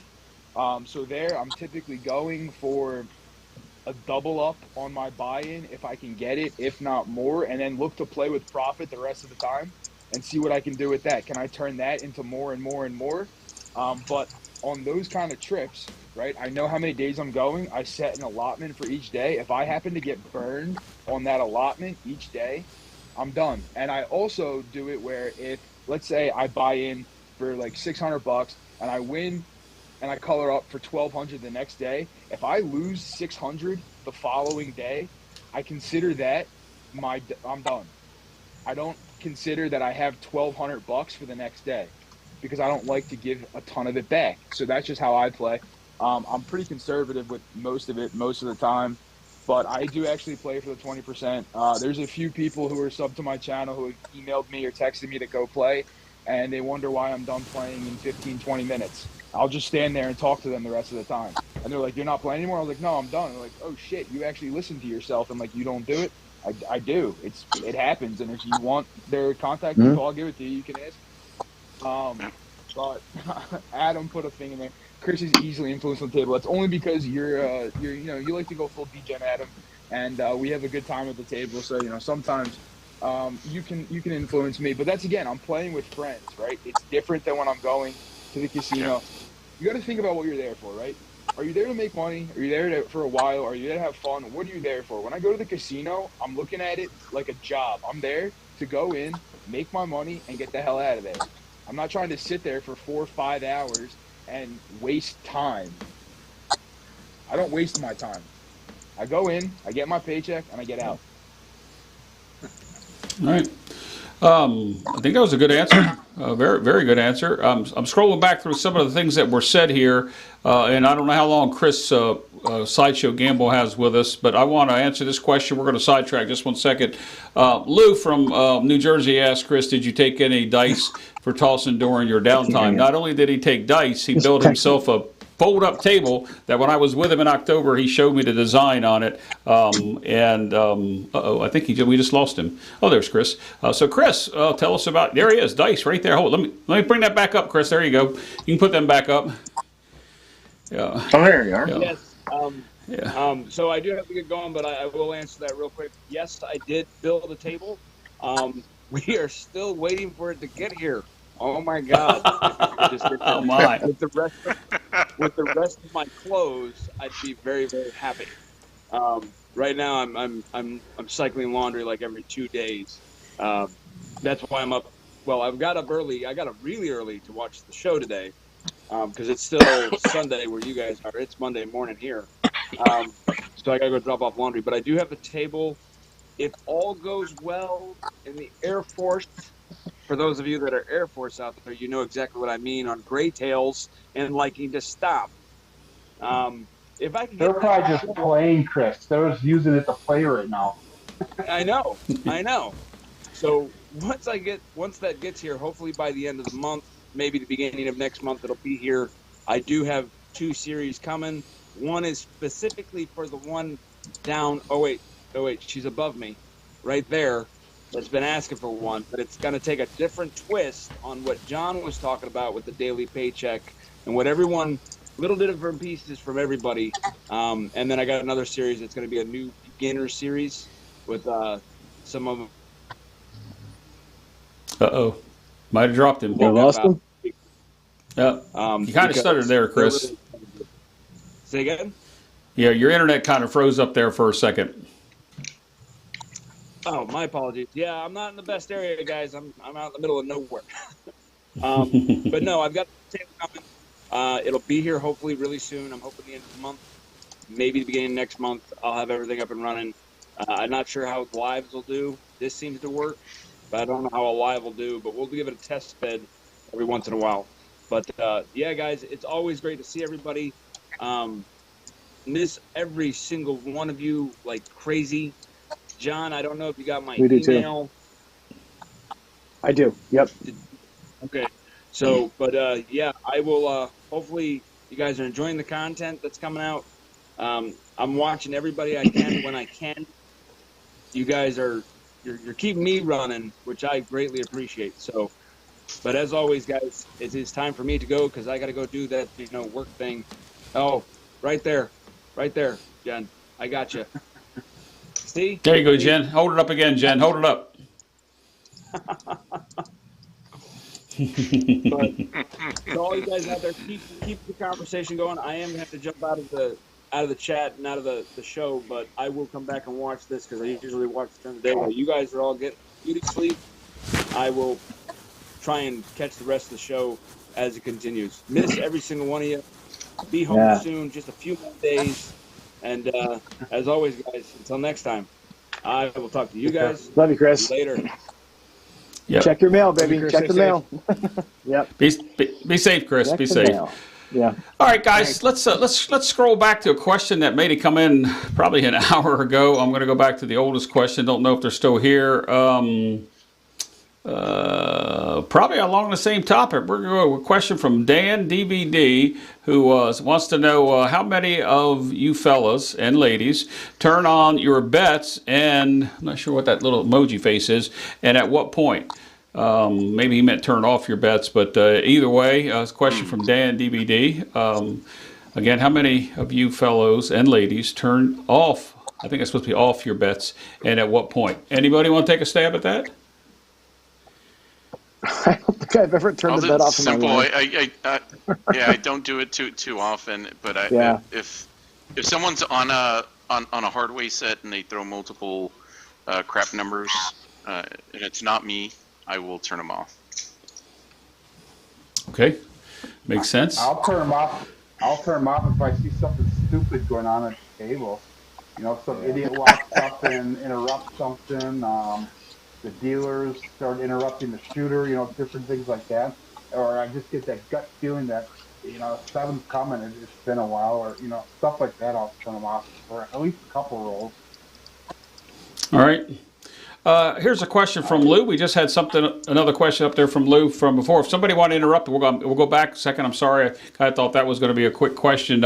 How many of you will not play if you watch the table and do not like the makeup of the table? That's what I did today, so I played poker instead. We could talk about both those questions. If I cut somebody off, I apologize. You can answer it that. Anybody want to take a stab at that one? Where I normally play, there's only one table, so when there's a spot that opens, you have to jump on. Know the feeling. So you really don't have the option to pick and choose. And I don't play a lot of the other side games. Maybe I should, but I don't. I go pretty much just for the craps. So. All right. Anybody And I else? think that question was I think that question was geared for is if you see a trend of the table that doesn't agree with your strategy, do you Hmm. stay off until it changes from like if it's geared toward a cold table or a hot table, and if you're a dark side player, and it's hot, are you gonna change your strategy or what? I think that's what it was more geared towards. Which I understand that question, but then you have to adjust your strategy. In my situation, or stop playing. Period. But Right. Yeah, I mean, I'm Yeah, the Anybody willing to else? tip play of the really tables. any strategy, depending on what the table is giving me. I mean, depending on the time, sometimes my local, you have to wait a long time to even get on the tables, depending what time you go, because it is in the Philadelphia area. Sometimes there's two, three tables open, but sometimes they're two, three people deep, so you got to wait to see where you want to go. But again, ready to play a different strategy while I'm watching what the table's doing. That kind of dictates what I end up actually playing on the table. I will leave though if there's a lot of like drama going on at the table. If there's a lot of like people who are causing problems at the table, I'll leave. Maybe go do something else. And going back to Hmm. the turning bets off thing, you can call me superstitious, call me weird, whatever you want to do. Dice off the table, my bets are off. There's a few of you who can attest to that. You've seen me do it in person. It happens every time. As soon as those dice go off the table, my bets are off. Also, if the shooter turns their bets off and I'm light side, I'm usually turning my bets off then as well. You know, especially when I'm playing with like friends in South Atlantic City, wherever we are. If I see them turn their bets off, my bets are instantly going off. Otherwise, I don't really turn them off for anything else, but those would be the two reasons why I turn them off. I've seen a All guy, right. Chris. I've never done this, but I've seen a guy like so anti-superstitious that if the dice go off the table and somebody says bets are off, he's like, I'm booking that guy's bets. Yeah, Just I to mean, just I I've mean, I've seen it. seen that before. I'm like, I don't have the balls to do that, but that's pretty cool. People give me some stuff for it when it happens, but when we were in Atlantic City in March or April of last year, and I was standing next to Mike from On Point, right? There was three instances where dice went off the table. And I'm not saying it happens all the time. The first time I turned my bets off, and I don't turn them right back on right away. I let the shooter kind of fight through it a little bit. I'll leave them off for a couple rolls. Hopefully they make a point, and then I'll turn them back on after that. But Mike was standing next to me, and he goes, "Did you actually turn your bets off?" And I was like, "Yeah," and I left them off. Next time it happened, that was actually the instance where the guy threw the dice into someone's drink. I turned him off. His next roll was a 7. Now, I'm not saying it happens all the time, but for that session, 3 die off the table, 2 out of the 3 times, 7s followed immediately after. So I tend to Hmm. turn mine off. It's a superstitious thing. You can tell me I'm stupid. I don't care. DJ's not stupid, so don't call me stupid because I'm gonna get my feelings I hurt. don't think it's But it's dumb. I just don't buy into it. I gotta say this though, Jeff. Victor's making some great points out here in chat about about not playing a session because of the table conditions.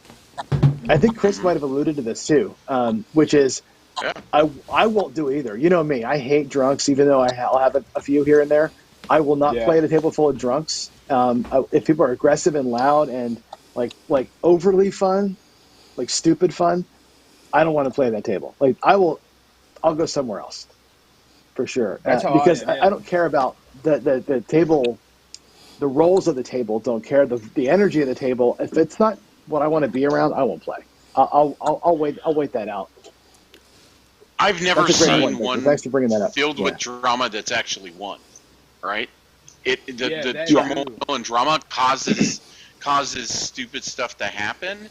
And when you get tension It at the just table, whether it's a drunk person that doesn't want to leave and the box person doesn't take care of it, or something else, it's just it's no longer fun, right? yeah. Yeah. We're Well, and all the thing is, playing to make in money, Vegas, but there's a certain amount of yeah. enjoyment too. Well, it's different to me too, and this is maybe you'll comment on this too. It's different in Vegas than local. Like in Vegas, you get people that are bachelor party, they're all fucked up and going crazy. There it That's is. annoying. On it, that's number sorry, there's one. my first F. That's annoying as its own thing. At my local, when somebody's drunk at my local, it's sad then it's like somebody who's drunk, right? And it's like, that's a different kind of drunk. Nobody's partying at my local casino. They're not there on a bachelor party. They're not there having fun, right? They're sad drunks. And they're also paying $8 for their drinks, so they're sad and poor. Like, you're paying $8 for a watered down whiskey and you're drunk, you have burned some cash. Like, you have to work hard for that. So in both cases, I'm out. I don't want to. I just don't want to. I want to enjoy myself a little bit, you know. That's how I am, right? So like, people at the table who are causing problems and stuff like that, especially like John, you know, and some of you from the East Coast know. If you've been to Philadelphia, you know, right?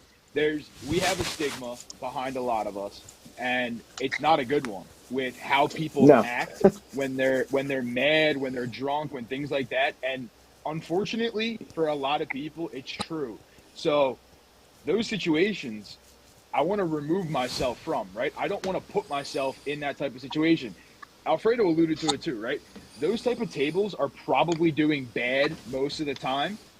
Well, me being me, I'm probably on the dark side on those tables. Yep. So then they immediately look to me as I'm the one who's causing the problem, I'm the issue, and then they start to directly target me. Now, I want to be fully removed from that. I want no part of that. I will literally take my bets down and I will walk away. There's times where I won't even color up my chips because I don't want to deal with it. And the boxman, especially my local, they know me well enough that I just give them a look and they know, they're like, that's fine, go ahead, take the chips. And I'm like, cool, because I'm leaving. But it's a safety thing, right? I don't want to be involved in that. And two, like, why expose yourself to something like that? It's not necessary to be involved in something like that because, let's be honest, when somebody's like that, they're probably seeing red. Nothing you say is going to make them stop. You can only instigate them further. And that's the issue with a lot of those things. So when you have a lot of drunk people and stuff like that, I mean, you're not going to say anything that's going to make them go from, yelling at you, causing a problem, to instantly being calm. It doesn't happen. All you're going to do is agitate them more, or you're going to continue a dialogue, and then you'll say something that will agitate them more, and then now you have a problem on your hands. Now, obviously, there's people at the casino, security, boxmen, things like that, whose job is to resolve that conflict. But can that conflict be resolved by the casino staff in time before something else actually happens? The other thing with that situation is you're not paying attention to your chips in your rail when that happens, are you? Right? You're focused on the person. So you're not watching what's happening in your rail. I've seen instances on it. I've never been at a table with it, but I've heard about it and I've seen videos on it where people actually start drama with people and they have a friend who's ready there to just scoop chips up. I know people call them railbirds and stuff, but it actually happens. And it's caught on video multiple occasions where it has happened. So, again, I just look to remove myself from those type of situations because I don't want to be involved in it. Okay.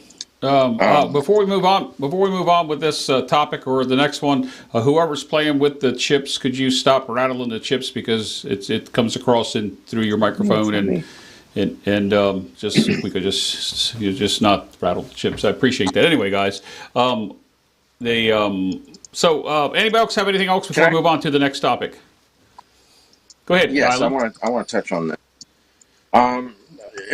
I visited my brother today at his table, and he said, "I want to show you something." And it was, I want to get your opinion on this, and it's about turning off bets. And he kind of freaked me out because I don't turn my bets off. It's very, very, very rare that I turn my bets off. But I'm not superstitious, so I don't care.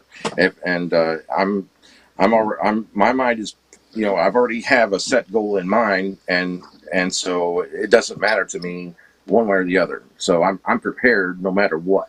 That's my mentality. And so, but he went and showed me a new style of play that was kind of different, and it caught me off guard. And it involves in turning the bets off. And he was going across with all the he was doing across bets. And then he was taking 3 hits, and all he's doing is pressing. He'll take 3 hits of any box numbers or horn, or because he had the horns, he had the ATS, he had a field, and he had a cross bets, and that's what he was playing. And then, but all of his bets were pressing. He never regressed on anything. But the thing is that he goes, well, check this out. And I said, what? And so he was taking 3 hits, and then he would turn them off until the 7 came, and then the point, got resolved. And then the new point would come on, and he would turn the bets all the way on. And he goes, Michael said, my brother, he said, you'll be amazed at how much money this wins, because I'm not going to regress. I'm just going to stand there and take 3 hits and turn everything off, and then wait until the point resolves, and then go back and then take a new 3 sets of hits.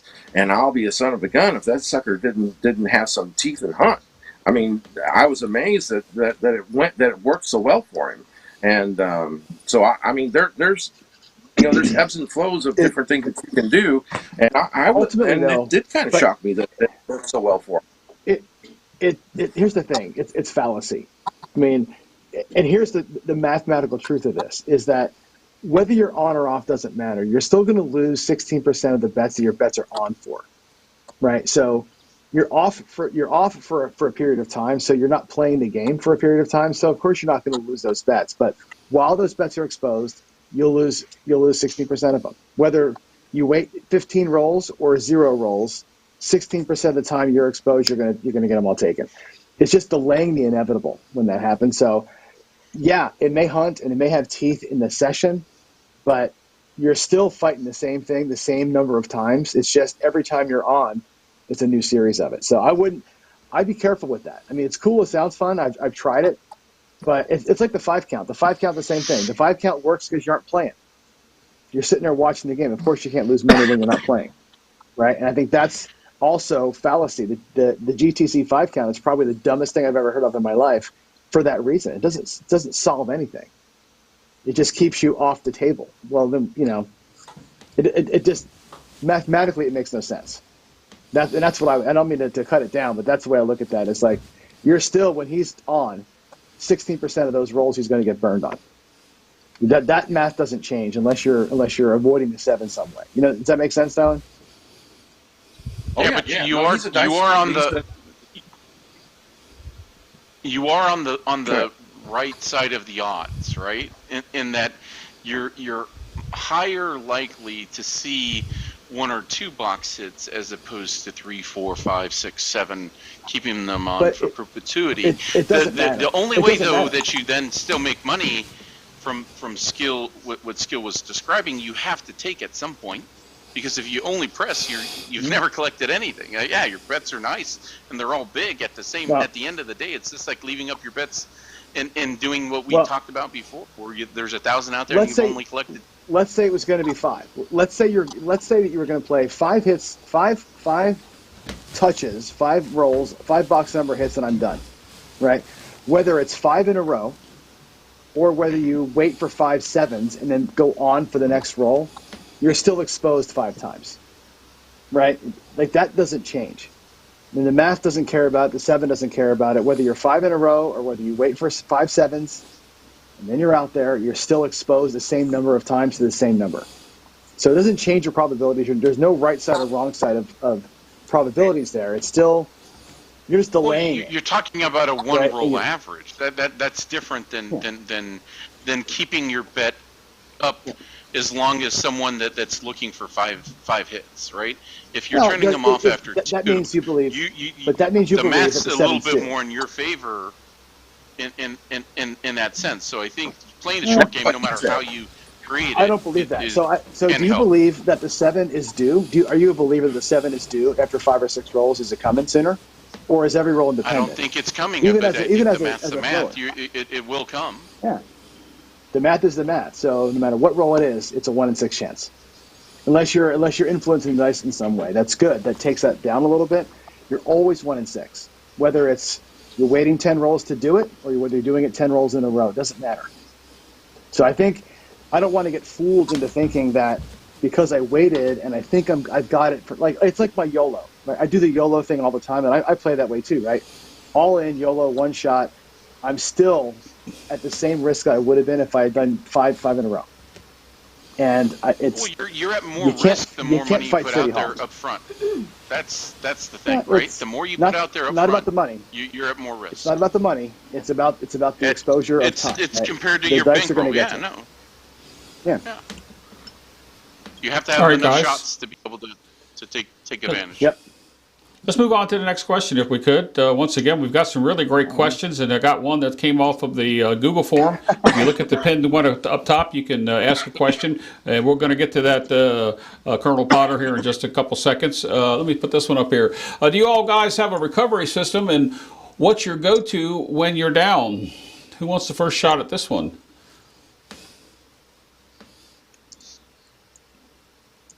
Nobody?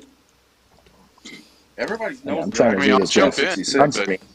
but Oh, I'm sorry. I couldn't see it, Jeff. Can you put it up there again? Thank you. Yeah, Yep. yeah. Do all you guys have a recovery system? What is it that you for your go-to when you're down, money wise? I'm assuming Jim's referring to.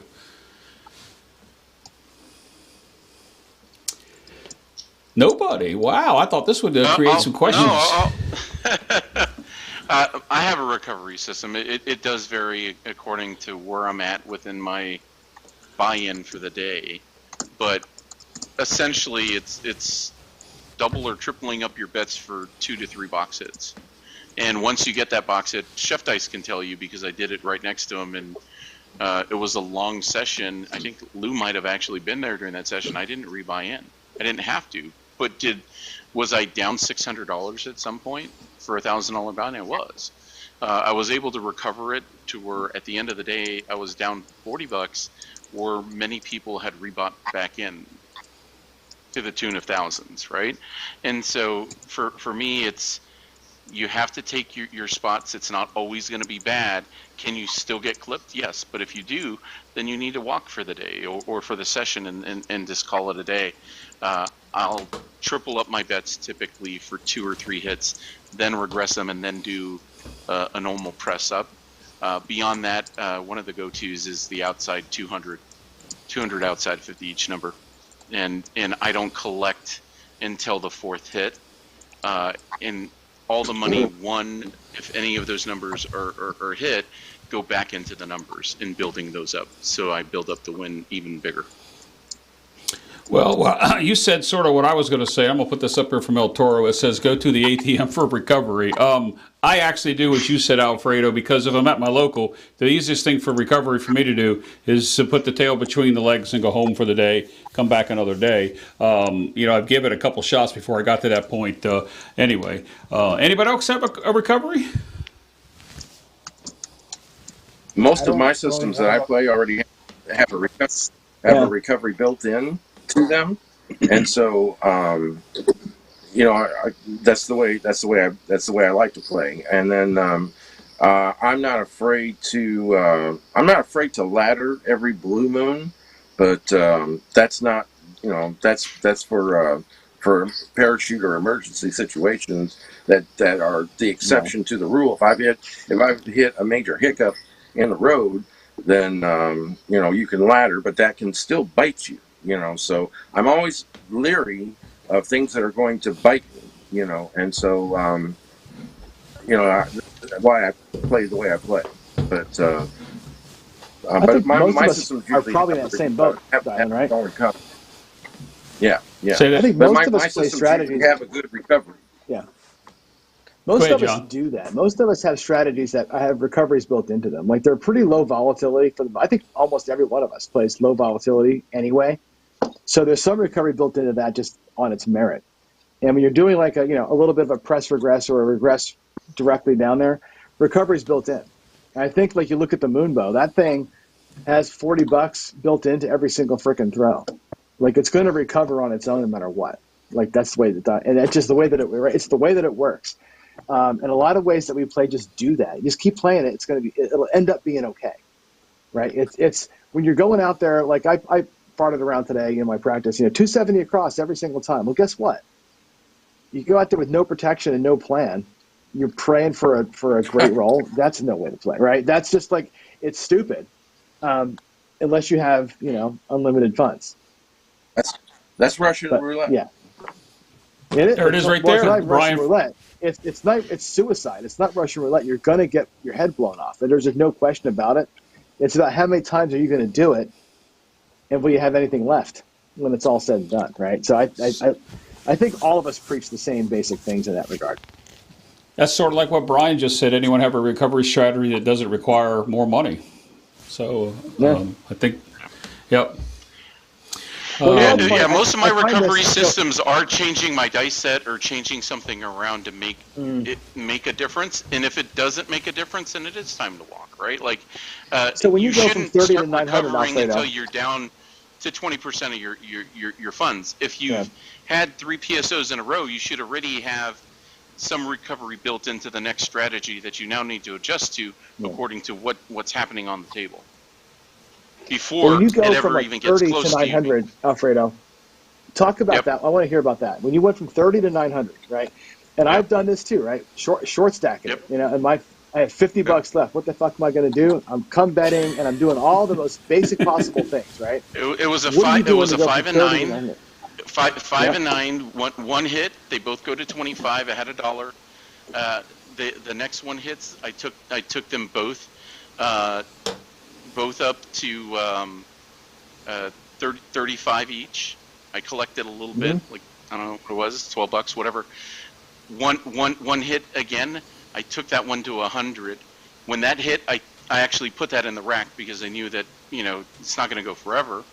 Then the 7 came. Now all of a sudden I have 100 and something in my rack from 30.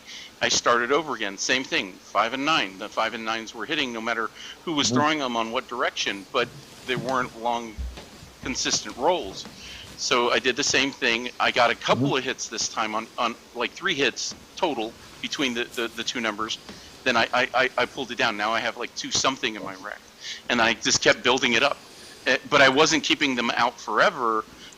But I was now putting them out for a lot more, and I would start them at 50 or start them at 75 at one point. Once they take one hit, and I get another hit on the other one, then I took it down. And so you have to do that if you're gonna, you can't leave them up. If you leave them up, you're just gonna keep playing this game of okay, now I have 300. Okay, now I have 100. Now I have 50. Now I'm up 300. You're going to keep playing that seesaw battle. That's not going to get you anywhere. The only way to truly win money is after you hit a few good hits and you continue to go up. Take it all down and then start back from the third. Instead of 25 as a starting bet, 35, and then instead of 35 as starting bet, 50 on both. And as you do that, you're not going to be super exposed because you've won hits at that larger level and you're building, and so now you can afford a slightly smaller upgrade to the initial bet. So instead of starting at 15-15, I started at 25-25. Instead of 25-25, started 35-35, and then 50-50, 75-75, and lo and behold, then you now have $900 in the rack. Well, I like the thought process there. Sounds quite a bit like a laddering strategy or laddering up some way. But I like what El Toro said was my thought process is that take your loss and be done with it. No such thing as a recovery system. But it was a question asked, question answered. It's you still have money in your rack. Like you can recover without going into your pocket. You should start thinking of recovery as soon as you start seeing a bunch of bad things happening. You should change the style in which you're betting. Maybe how many numbers you're betting on. Because if you don't extend what your money can give you as far as time at the table, you're gonna get no chips in your rack, and you're gonna have to make that decision. Do I go in my pocket or not? And if you go in your pocket, then if you weren't allocating that for that day, you're going to put yourself in a really bad spot. Yep. I do agree with that part, and that's sort of what kind of happened to me. So, Jeff, put Duracell's comment up if you can. Duracell put a comment to this exact right, which I think is beautiful, which is if your recovery strategy is so good, why don't you just play it all the damn time? Yeah, I'm paraphrasing I think, of course, but that's I did put that up just a little while ago. Yep. That's a great comment. It's like. Yeah, and if you have a way to rebuild yourself from being down 50%, like okay, why don't you just do that? Like I have my ways. I know Dylan does, And like you're 5 and 9, building it up, building it up, building it up. That's not your go-to strategy, but it worked for you that day. Maybe because there was lots of 5s and 9s being thrown. But like that's an interesting way to, I think, frame this conversation. And I know Jen for sure. Jen, I've watched you play Bubble Craps, right? And that system that you play at Bubble Craps has that kind of built into it, right? It's like your recovery is also your profit builder. Like you don't really change off it because it just builds on its own steam. Well, I was actually going to go to Jen next. We're going to switch up just a little bit since we have few female craps players, and we have few female craps players that come on the show and chat. We've had probably maybe 5 in the history.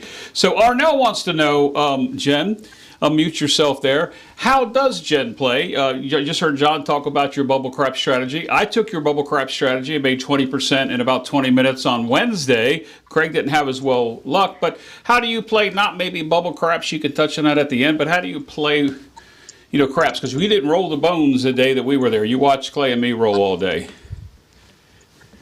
Yeah, I was actually super surprised at how aggressive you are. Must be all those lessons from Ed. On Bubble Craps, I am an insane. I look like Rain Man, right? I'm just like pressing buttons. I'm tacking that 7, and literally, I think Craig was watching me, and I maybe made like $300 in like 15 minutes on like $1,000 bankroll on that, and then I think I just pulled it all out because I wanted to go watch you and Clay at the table.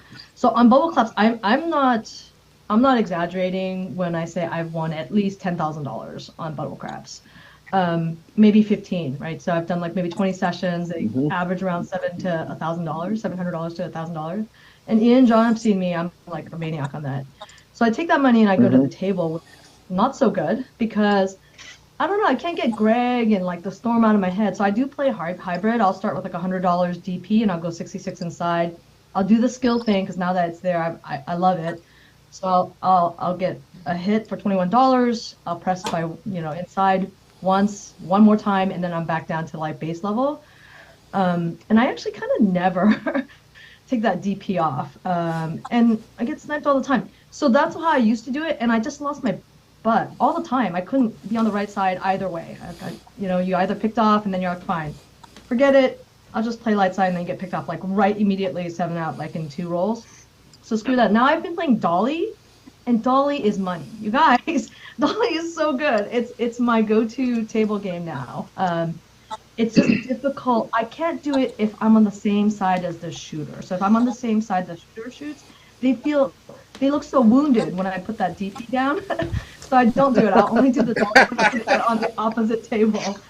So that's how I play. The Dolly is dope. I mean, that thing of all the daily paychecks, that was the easiest week I ever had. I was like, what am I going to talk about for the next 45 minutes because I won in 6 rolls?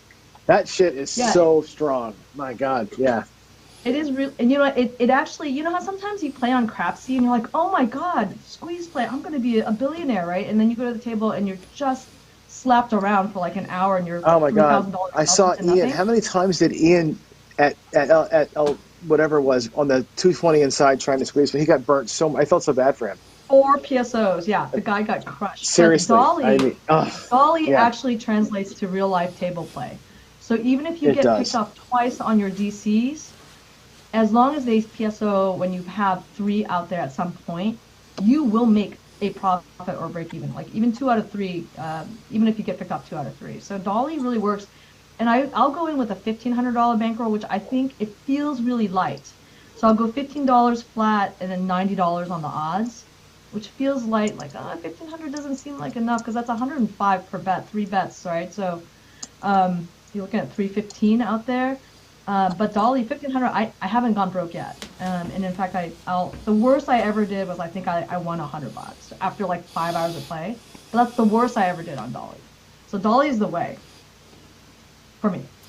Okay, so let me ask you this: Do you prefer to lay odds, or have you thought about having a bigger flat and then go half of the DC? That way you don't have to. Do you understand what I'm saying? I do, and John and I argue all the time about it, and actually he's convinced me that he's run a lot of simulations where a flat no odds, a bigger flat no odds is better, but it bothers me so much to get picked off on the come out that I'm either doing a dollar yo, a couple dollars yo, this and that. But when it's flat, $15 or $25, I don't care, right? Like pick me off 5 times, it doesn't matter. But if I have $100 or 150, which would be the starting flat bet, that's gonna hurt. I don't care who you are. I make lots of zeros in my salary. It hurts. I hate it. So flat is the way for me. I love Jen because she cares about her money, and so do I. And I won tens of thousands myself just last year, and every year that I've been playing except for one, in the last 8 years, I've been in the positive. And you have to have a disciplined mindset. You're not going to be able to do it. Are you going to take losses? Absolutely. But your wins are going to be so much bigger, and your losses are going to be mitigated if you're staying disciplined. And whatever your strategy is, if you like light side or dark side, you can make money on both sides. I'm not a big fan of hybrids because you get stuck in the middle so often, and you see both sides lose on a table, and you're going to end up losing more money in the long run staying a hybrid instead of maybe just using it situationally to mitigate, some turbulence. Maybe that's the play. But long-term hybrid, you need to pick a side. Alfredo, that's pick why a side. Pick your timing. That's why I was losing. $100 on the DP with a 66 or 88 inside. That's practically even, and that's when I lose my butt. I have to go heavy on one side or the other. So if I lean 2/3 towards the dark, so I can do 150 and then 66. It works a lot better. Or 678 is was my other play, which was really successful, but it's so boring. I kind of went away from it. It was just not that exciting. But 678, I never lost 678, like ever. I don't play it the way who came up with it? Is it Jacob? I don't do the 5 in the field. I'll just do 75 on the DP and then whatever the minimum 6 and 8 is, and that's just juice, right? Yeah, we played side by side for some hours. It was simulated, but I was so impressed with how disciplined you are. It's beyond belief. But if I played dark, I would want to be as disciplined as you. Word. I have to play devil's advocate, Alfredo, with you because Jeff, is a hybrid player, and so am I. And so there are different types of hybrids and hybrid systems. So you can't put them all in one batch in one group because they're not. I've never found one. Would you agree, Jeff? This is my own personal play. Like if it works for you, it works for you. I've never found one to work consistently if you just stay hybrid. I did for 18 months. You might mitigate some of your losses, but you're never going to also have the big win because you're also going to be sniped. And so you get hit on both sides. You get to stay at the table longer. But if that's what your idea of play, why not just play Crapsy at home? If that's what you're going to. To me, there's two kind of hybrids, right? There's the hybrid where you play it the whole time, and there's a hybrid that's a bridge to something else, right? Correct. So you're going to hedge. Now you're clean. That's not a hybrid. That's a short-term hedge. Where the 6, 7, 8, where you got the $100 don't, and you're letting that thing roll the whole time while you're playing up in the box forever. That's a hybrid that ends up you never win. That's what I think you're talking about, Alfredo. Like the pure 6, 7, 8. I'm going to play the 5, 5, 5, 6, 7, 8 this week, which is basically a couple of hits in the box, and then the box goes away, and you leave the don't pass sit, and you switch sides, so you transition to a way of playing. That's what I've seen Dylan do. Jeff, I know, does something similar to that too, where you play it for a short time, and then you abandon one side. And that's the way you make a hybrid work. Hybrid is like a tool, a very short-term tool. Is that the way you're saying? Yeah. I've always seen it work situationally only, not necessarily as a full-time strategy for every single roller, for every single table time.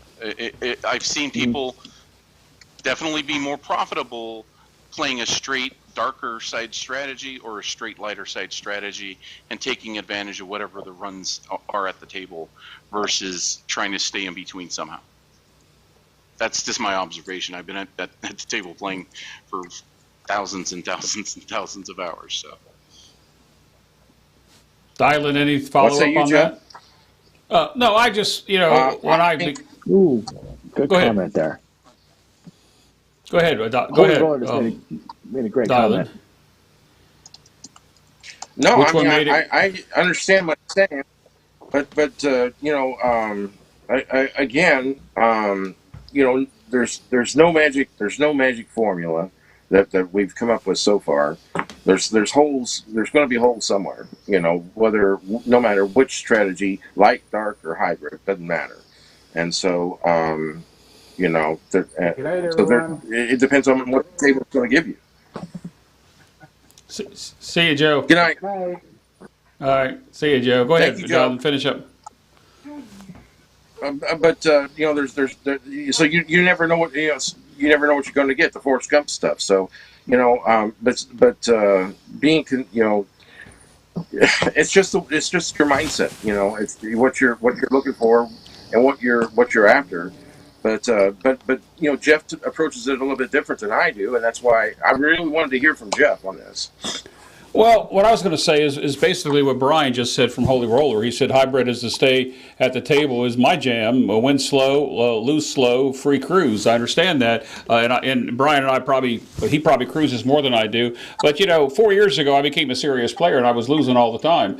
And then I found Jacob from Wager Me This, and I found Brian's stuff, some of his older stuff that Brian from HCS used to do, and I kind of came up with my own thing, and I did my own thing. And since I'm local, I go to casino. So slow grind to 200, 250, 300. Then I'm making 400. Then I'm making 500. Then I have a 10G bankroll. Now I can start playing. I've met some good players such as Alfredo and Ed, some other players locally here in the Atlantic City area that Ted Berry introduced me to and Clay introduced me to. And I found some unique strategies that I play on the light side. But like John says, that hybrid, and I say it all the time in my videos, and I think Greg from Fives probably misunderstood me when I first got started, and he and I had a discussion about it a year or so ago, and I think we came to an understanding to agree to disagree, is that the problem with a hybrid is people put money on both sides and just leave it there. And they leave it there, they make no money. And that's what I think Alfredo was alluding to. What I do on my hybrid is, it's like John says, you're out of the hand, and on a long roll, you're on the light side, and you can make just as much as a light-sided player. If you get sniped off once, it's no big deal on a long roll.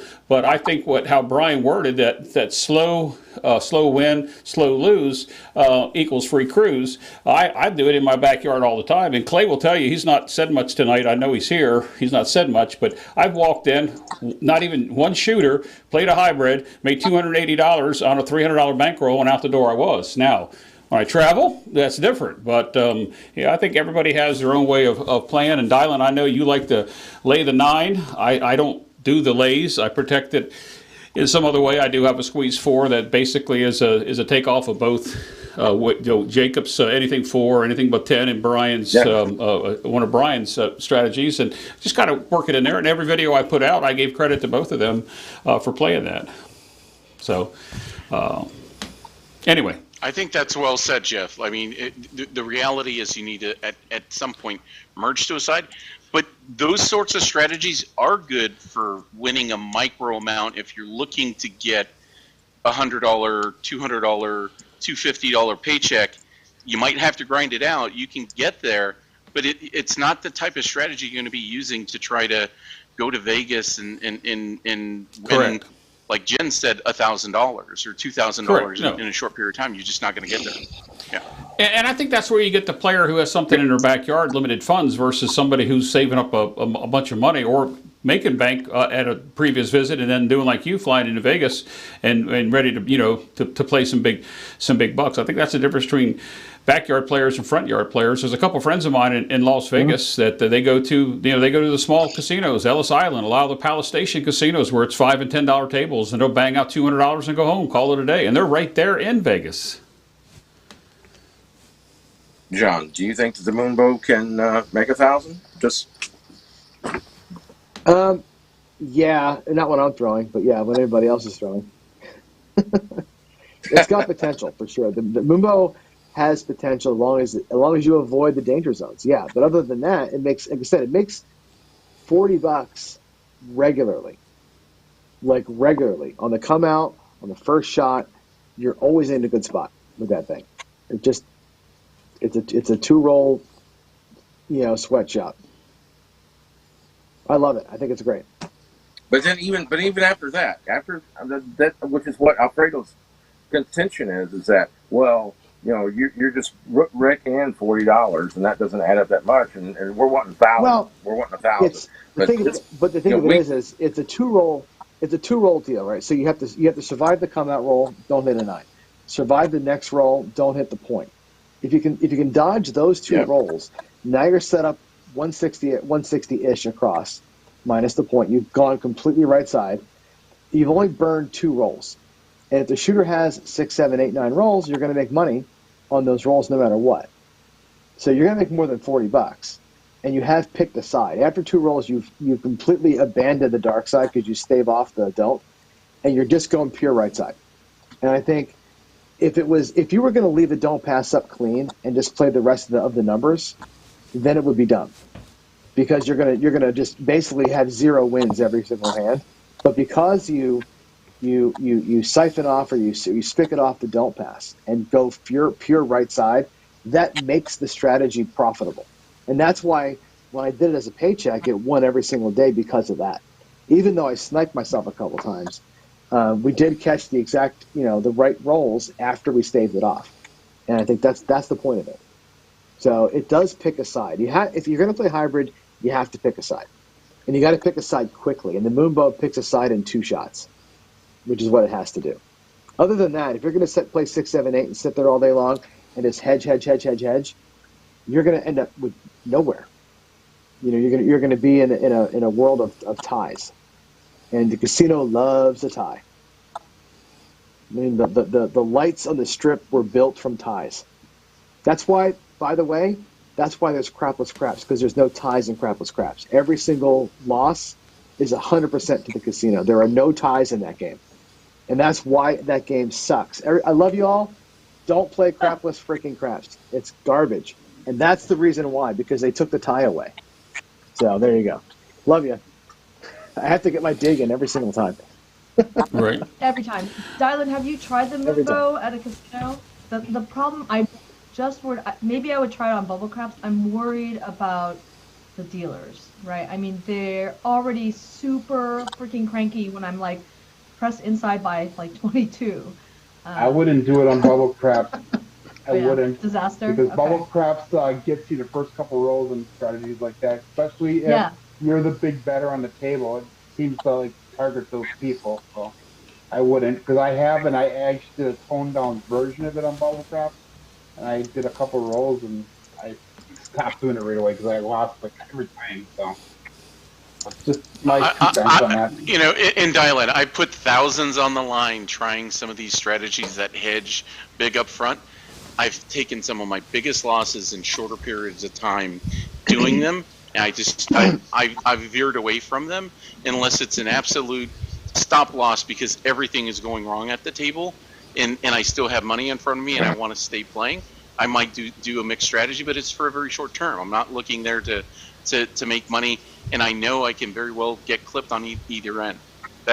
That's just my experience of how I see it. Not a snobbish play to say, hey, I'm there to make a lot more money.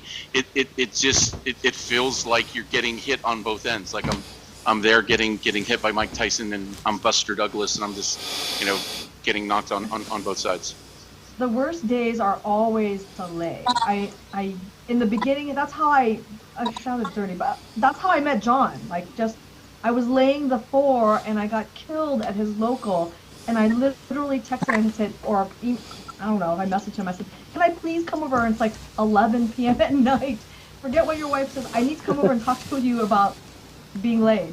Laying the 4. And I was just getting killed. So I'm done with those stupid lays. Yeah, people hit them. I had seven tens and 4 4s in one roll just the other day. I mean, someone laying both sides, they would have been murdered.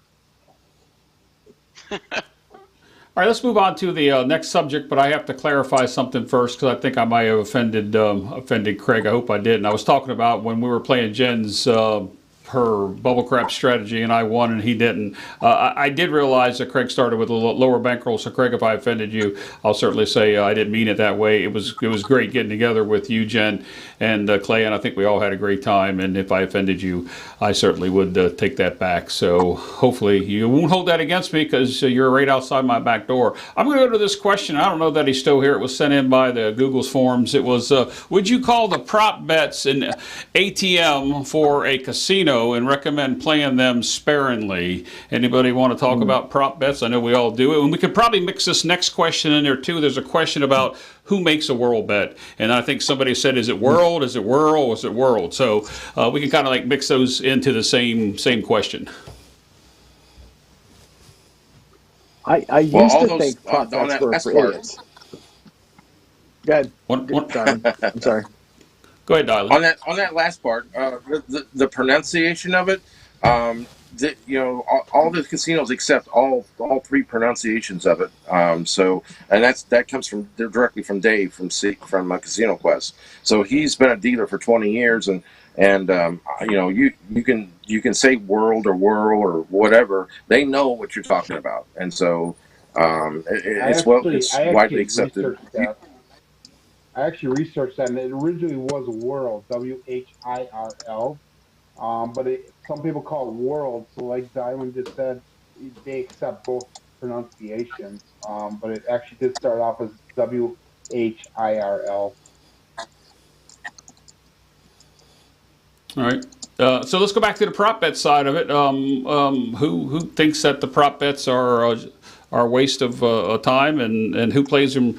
I would say religiously, but more than sparingly. I got to see Ed take $25 across all hardways up to 100 on each one, and hit 4 of them during his roll. So that was incredible. Obviously, that was profitable, but that doesn't happen all the time. I tend to stay away from the hard ways. I do a lot of craps and other bets, but that's just me. I don't do the whirl that often. Yeah. Anybody? I never do prop bets typically, but honestly, once I got hooked up with Tony Leo and really dug into his Super 7 hops, where he's checking the 1s and 6s, your dominant momentum and all that kind of stuff, I was like, I didn't really understand it. Like I didn't not understand, but I didn't see the value in it at first. Then I started really carefully tracking, and now that I see my personal trends, I'm like, oh my God. Like I'm above. Like for me, it's an advantage throw for me to hop the 1s or hop the 6s when I'm in those two rivers right there. That to me is almost like card counting when I'm throwing in that zone. So yeah, the hops for me have become a thing, and I think that now that I'm seeing the amount extra of come out horns that I throw, I'm definitely going to be on the world bet. No question, that's going to be a thing for me moving forward, because now that I've got this throw of mine dialed in, I feel like I've gotten some betting decisions out of it. Those are 2 of them. I will definitely try hopping the 1s. I will definitely play the world coming out. Okay. But not on anybody, not named John. Like, just not a good bet normally. Right. Props have a high edge for the casino. I like to do what Arnell does, like $1 each on the hard ways, maybe on myself, because I can get into times where I do return them, and there are certain friends that actually do. So I love the prop bets when I'm following trends, and I take advantage of them. I don't hop in perpetuity, so I try to win 2 hops in a row, and if I do, then I stop hopping for quite a while until I see another pattern that comes about, and then I'll hop again. All of my hops usually include some form of protection with a C&E or something like that. That I see it as a supplemental income to what I'm already making on the table, and as soon as I start giving money back, I slow down and I stop doing them altogether. So if I'm net losing on my hops or on any of the prop bets, I immediately stop. And that's why, I'm not in the field every time, but I throw a lot of fields sometimes. But then sometimes I don't throw any fields, and so it just depends, right? You have to take advantage of those swings and just know what you're saying. They say, see a hard way, bet a hard way.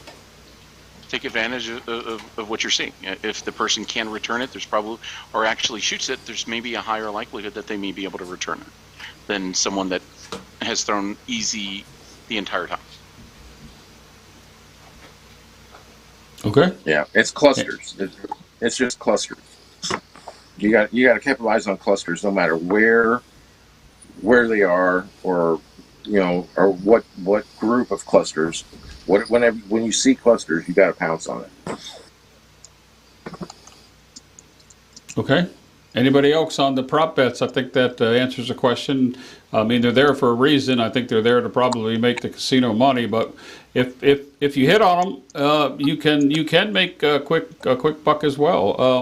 I'm going to go up to this question here. We're already 2.5 hours, 2 hours and 15 minutes into the program, so we want to save some of this stuff either for next time or the after hour. So I'm going to put this question up here from El Toro.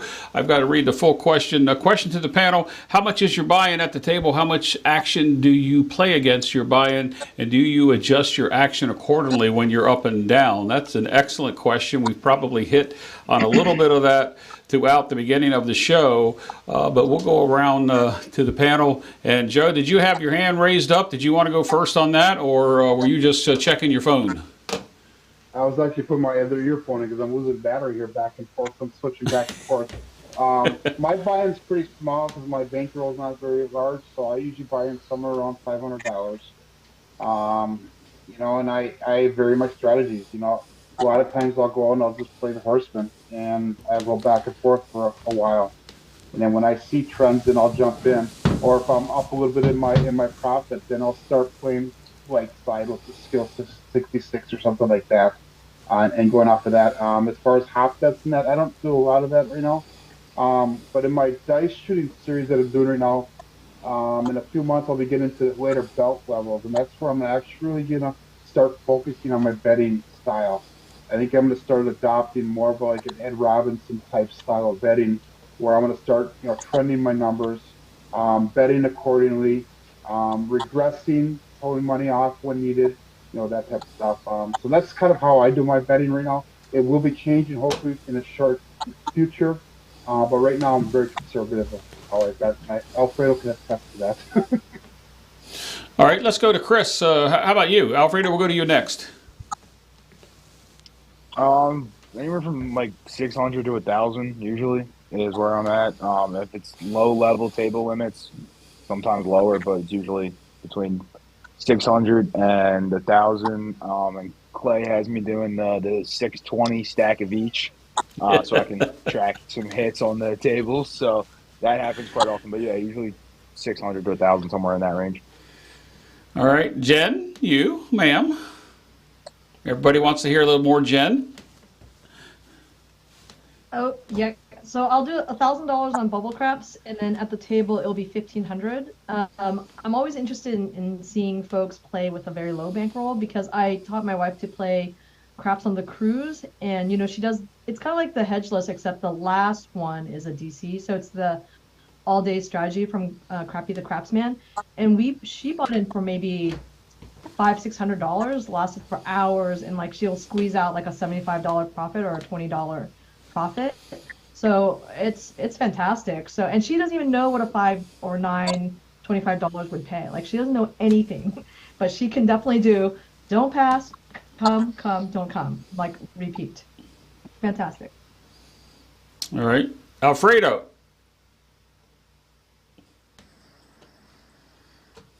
So usually anywhere between 1,000.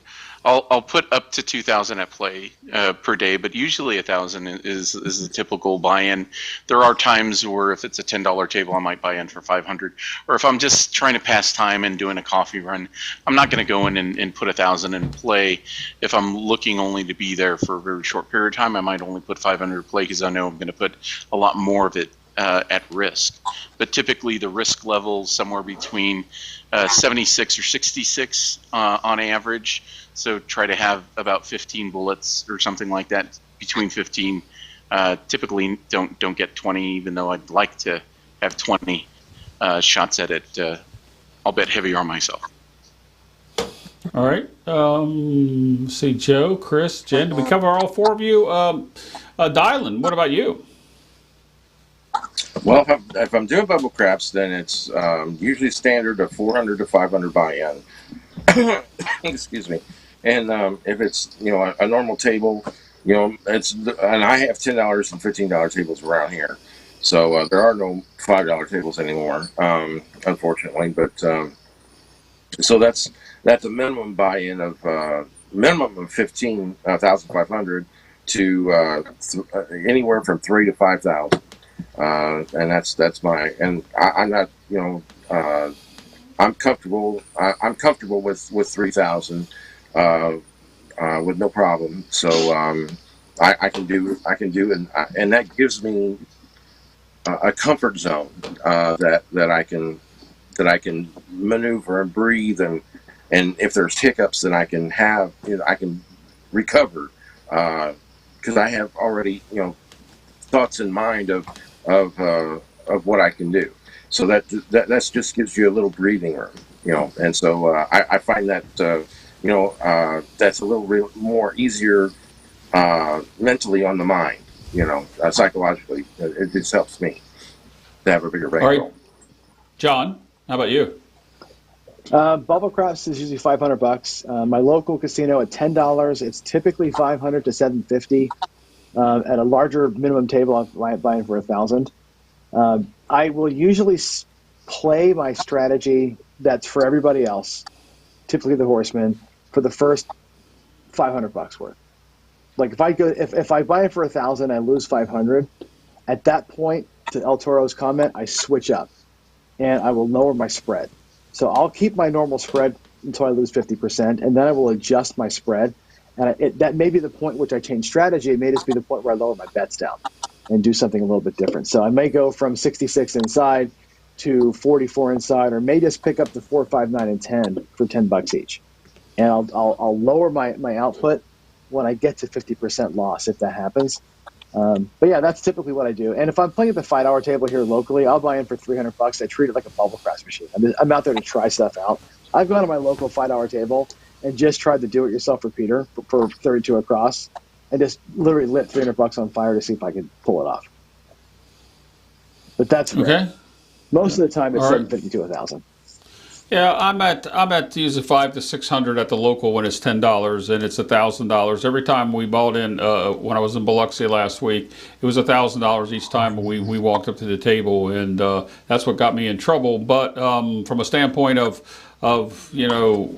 bubble craps, I haven't played bubble craps but 4 times, and I only won once, and that was with Jen's strategy. So it was very unique. John, you've seen it. You see how she does it, and it worked. So Yeah.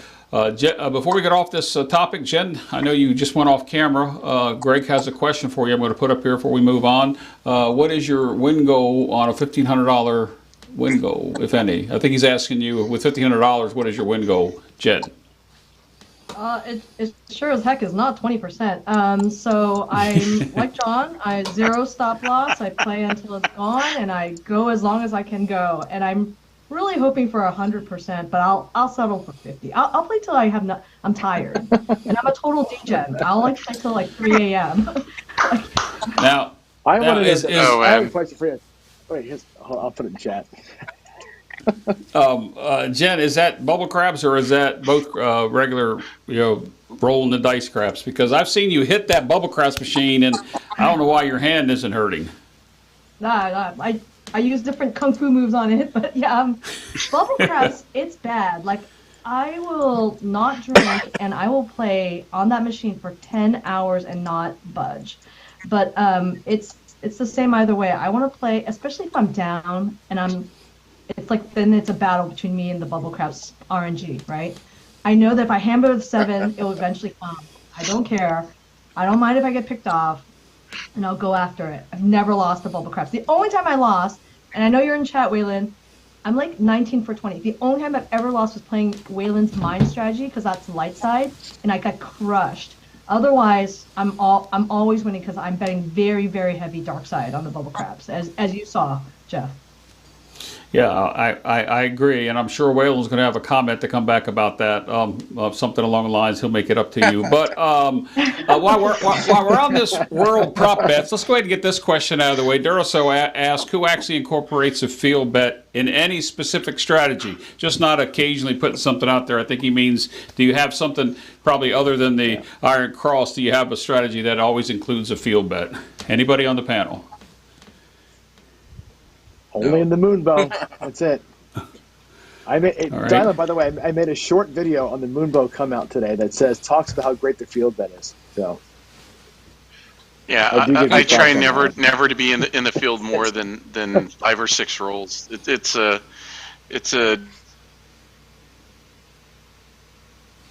Uh-oh. throw it enough in order to make a difference. They may hit stints where they do, but there's better bets than going into the field, like the horn bets and other bets that you can take advantage of. All right. Guys, just had a little hiccup in the internet connection here. Hopefully everybody can still see us. I actually got the warning from my software that I run and from the device I have that's there. So if you had a little hiccup, it was on my end and my internet provider. There was a question here, and guys, we're going to have to start wrapping this up at some point. I want to go back to this question since I just put up from Durso. He asked us over an hour ago when we were talking about some things. We're going to refer to YouTube channels now, and the channels that we all talk about the emails that we get and basically asking about low buy-ins of $200 and $500. He says, the question actually reads, all the channels I speak with, they get emails about low rollers for $200, $500 buy-ins. But yeah, I think I'll speak from my standpoint. When I put those videos out, I get the comments from a few people.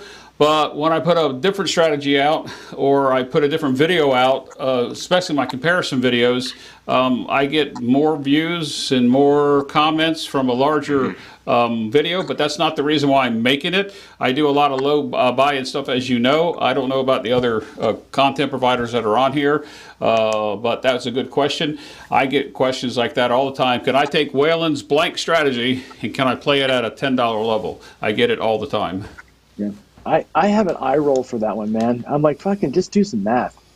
Like, if Waylon's telling you to bet $100 chips, bet $10 chips. It's the same strategy. John.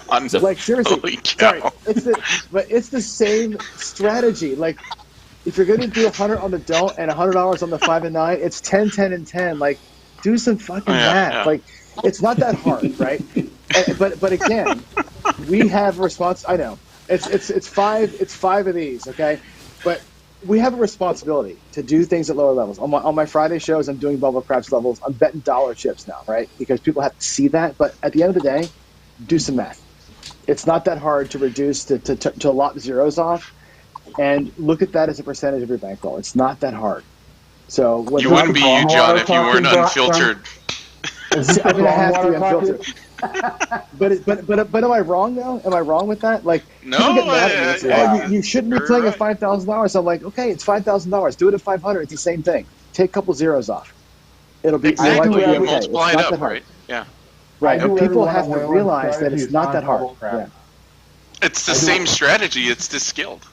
Yeah. I do every one of Waylon's strategies on bubble craps, and I narrow everything down to $1 bet, you know, and it takes forever. I mean, I'm happy with a $30 win sometimes, you know.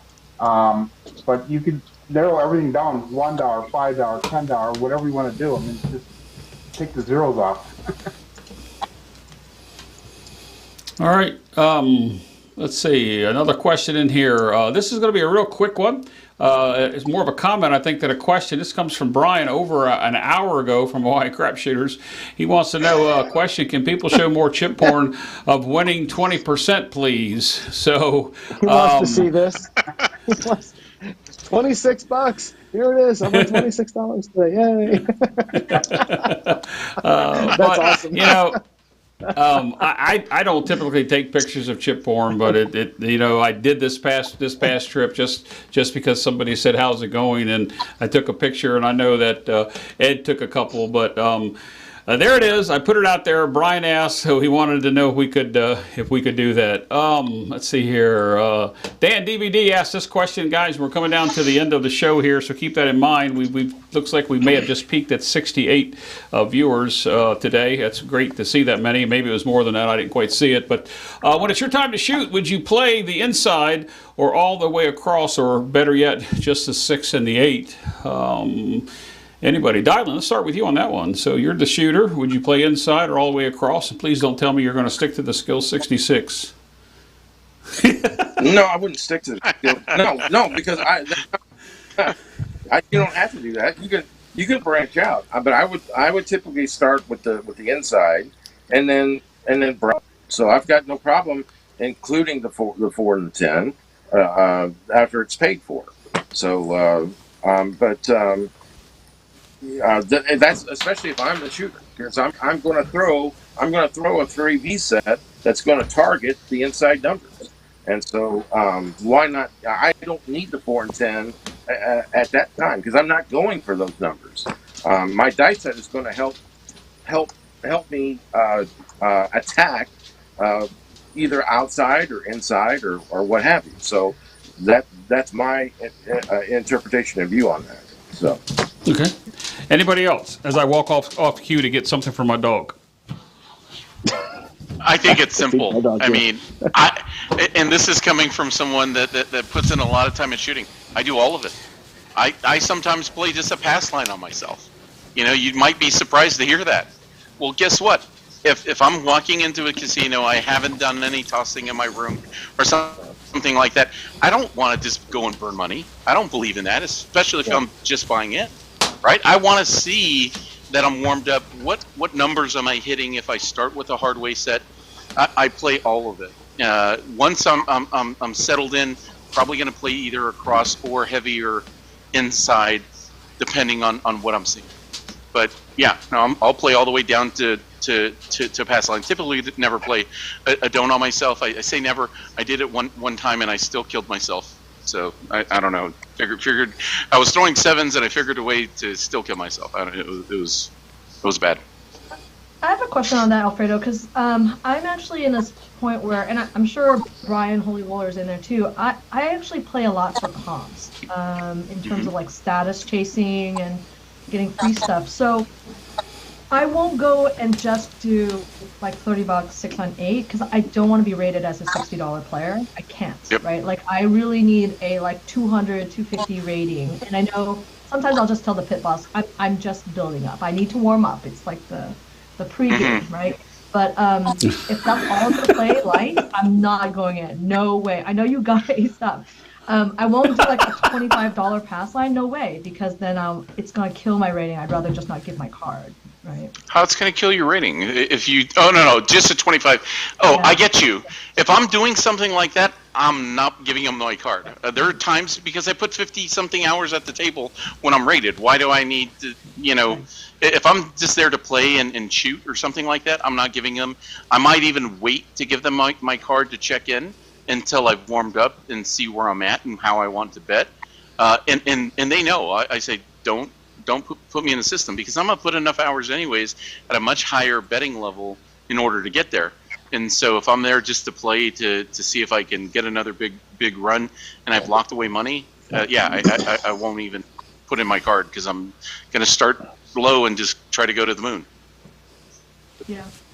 And for Joe, like Big Joe with the big guns there, if you're doing the Hedgeless Horseman, so my wife got rated great because she's only doing, it's only 4 chips, but they're green chips, right? So she was rated as like $100 better. And she played hours and hours, like kind of risked nothing. So I think that if I was going to go and warm up, I won't do 6 and 8, but I'll do that progressive 4 chips. And it just looks like 4 chips are out there all the time. And that actually, it works great for comps. The thing that they don't realize though is they won't rate you on the actual odds. So they will rate you on the flat, but not on the odds. And so long as your flat's high enough, you're good. But if you put odds, you're better off putting a 6 or 8 up top if you're going to put something against or lay up top than put it there because you're not going to get rated on it at all. That's good information, Jen. But the casino that I go to, comps is really not a big thing anyhow. It's a locally owned Indian casino. So I mean, your comps on the craps Yeah. table is so minuscule. You get very little off. Yeah. You get more off of the slots than you do off the craps. The comps of my local are frying pans. Like literally, like you get a frying pan and you might get a free burger at some. That's what they're giving you. So it's almost not worth it. What I get is slot play. They'll give me. I'll spend $1,000 on a craps table and I get $20 of slot play. I mean it's tiny. Exactly.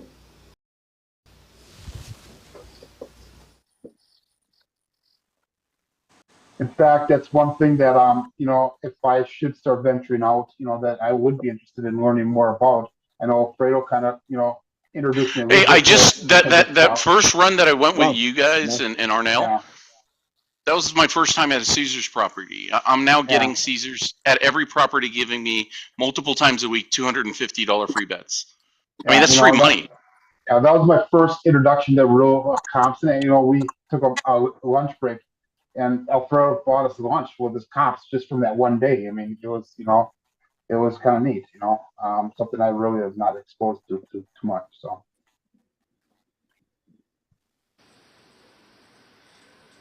All right, anybody else?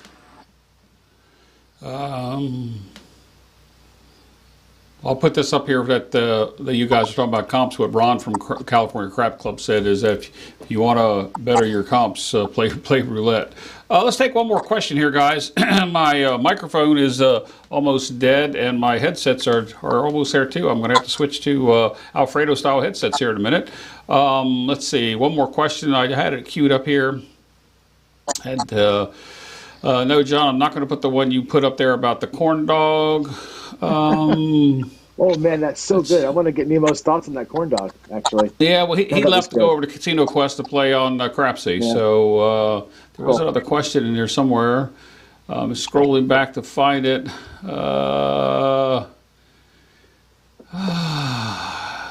I'll take Dr. Dan's question.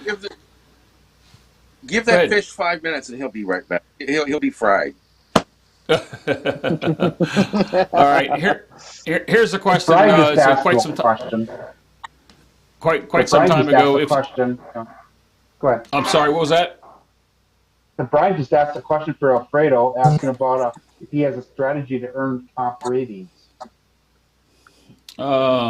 Yeah, but he put it in there as question. I didn't pick that up. All right, let's go to that. Then we'll come back. Question, Alfredo, do you have a strategy that earns comp ratings? I tend to agree with what Alfredo said with the Caesars property. The way that I bet, I'm pleased with the last 18 months of getting everything comped. Everything. When I say everything, that's everything, including air. So. Do you play differently, Jeff? That's my question for the comp for the comp players. Do you play differently to earn comps? Like Jen has mentioned it a couple of times, and it's like the way that I play probably wouldn't earn me a whole lot of comps. But when I started dinking around trying to get some free rooms and free this and free that, now I got to go play 4 hours. I got to put extra, now I got to play a $50 don't instead of a $25 don't to make sure I'm getting rated highly. And I'm like, I'm just screwing myself to get a hamburger. I mean, is it worth it? Not a hamburger, but a room. No, is it worth it to play differently?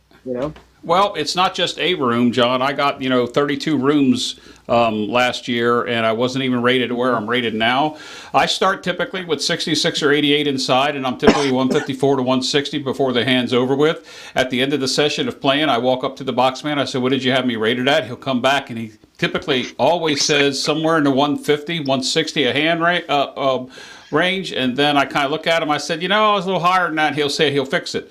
Now, whether I'm kind of doing something facetious or not with regulating the box guy, it's always good to find out what your rating is before you walk away from the table. I've been rated a lot lower than what I was actually playing. That is exactly what my answer was to Brian, is that you have to ask the box person what you're being rated. Oftentimes, so if you go, if any of you have been over at the Golden Nugget in Las Vegas, they usually have like one box person for all the tables that are going. they're not there enough to see what your average bet is. That's And correct. if you're putting money on the line, you have to make sure that they're giving you that actual average rating. So many people think, oh, it's just what your starting bet is. That's hogwash. Why would anyone stay at a table if it was just your starting bet, right? Makes no sense.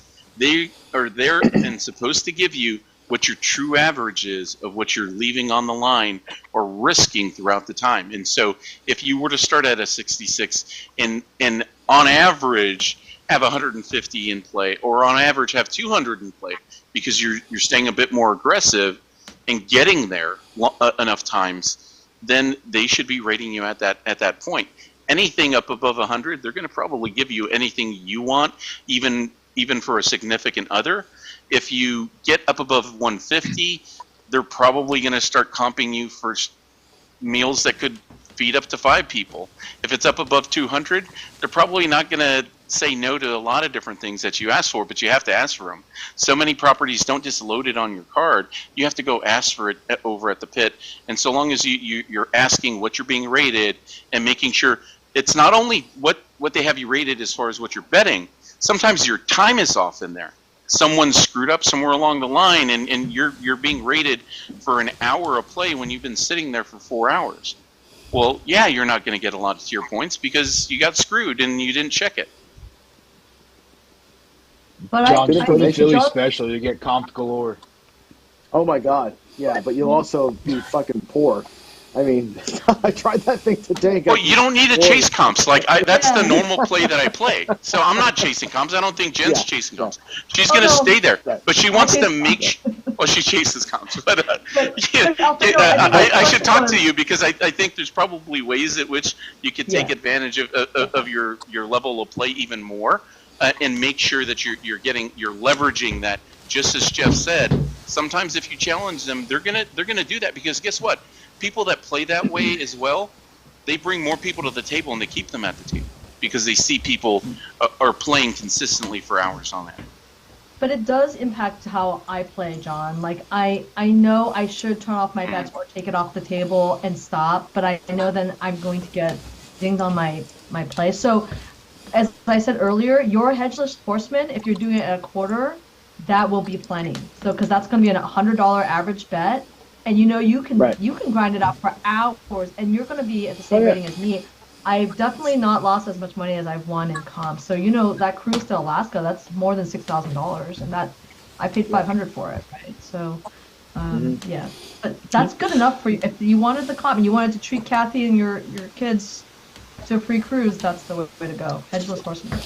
So let me ask this question to Chris Dice Agent, who lives right there in the backyard, plays at his locals and Phillies, and goes to Atlantic City all the time. Chris, you've been playing with us in Atlantic City now for a year, and you've seen the comp increase because we play at the same brand most of the time, not where you always would play. I mean, how have you seen your comps increase? That's actually a really good question. So I did not give a crap about comps prior to actually playing with you guys and stuff. And last year I started actually playing for comps and stuff with you guys and then on my own and stuff, and being more loyal to the same properties for that reason. And I went from gold to just short of diamond in 4 months. Unfortunately, I didn't realize what date the comp thing reset, so that's on me. But I could have had diamond if I would have known when it reset. But I jumped almost 2 full tiers in a couple months, and this year I'm looking to do way more than that.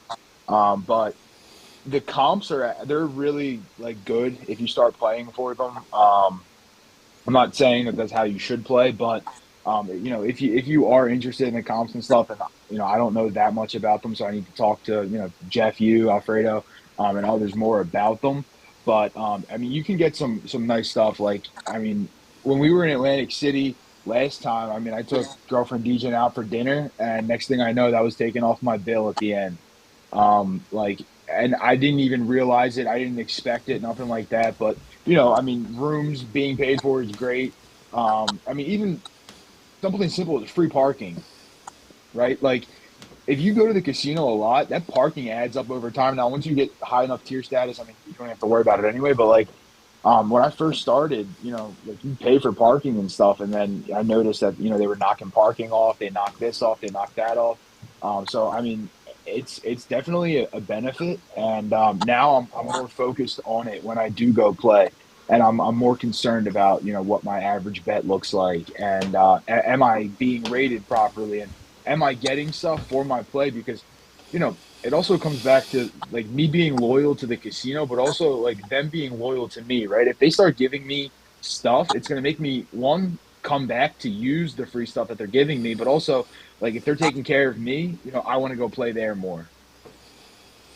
Yeah, yeah. The part that you mentioned there, Chris, about you went to dinner and you had the dinner taken off, that was probably more the host that we went through more so than the casino itself. Yeah. Because the host calls back and fixes that. Because every time I've left, and I would call the host in the morning and say, "Hey, I'm checking out. There's the $185 on my tab from the account." They're looking at however they give it to you typically on the TV, and then on the way home I get a text that everything but $6 was taken care of, and I think that means a lot. And maybe we'll have a couple hosts on some casino hosting coming up in the month of April and May.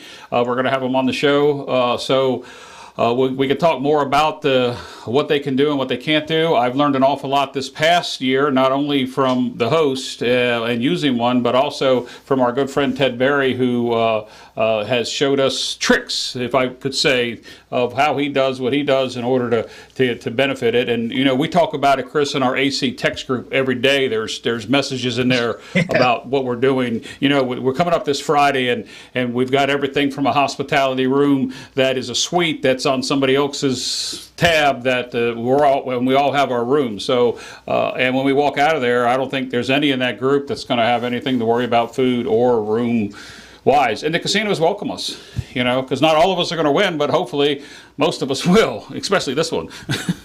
Well, the other thing too, Jeff, with like when we play too, is like, I mean, we're generous to the dealers too, right? I mean, we're constantly Correct. tipping and stuff, and like we even had the dealers on our side when they started bumping table limits up on us. Like, you went on a good roll, table went up instantly. Clay went on a good roll, table went up, and then bang, Lou went on a good roll, and it's like table went from 10 to 25 and 3 shooters, and then it's then they see us starting to want to leave because we don't want to play on the higher limit tables, and then that also takes away from the dealers too, because all of us are playing for the dealers. I mean, I know there's a couple of rolls that like, I mean, I wasn't even shooting, and I mean, I made the dealers. I hit a hard way parlay for the dealers.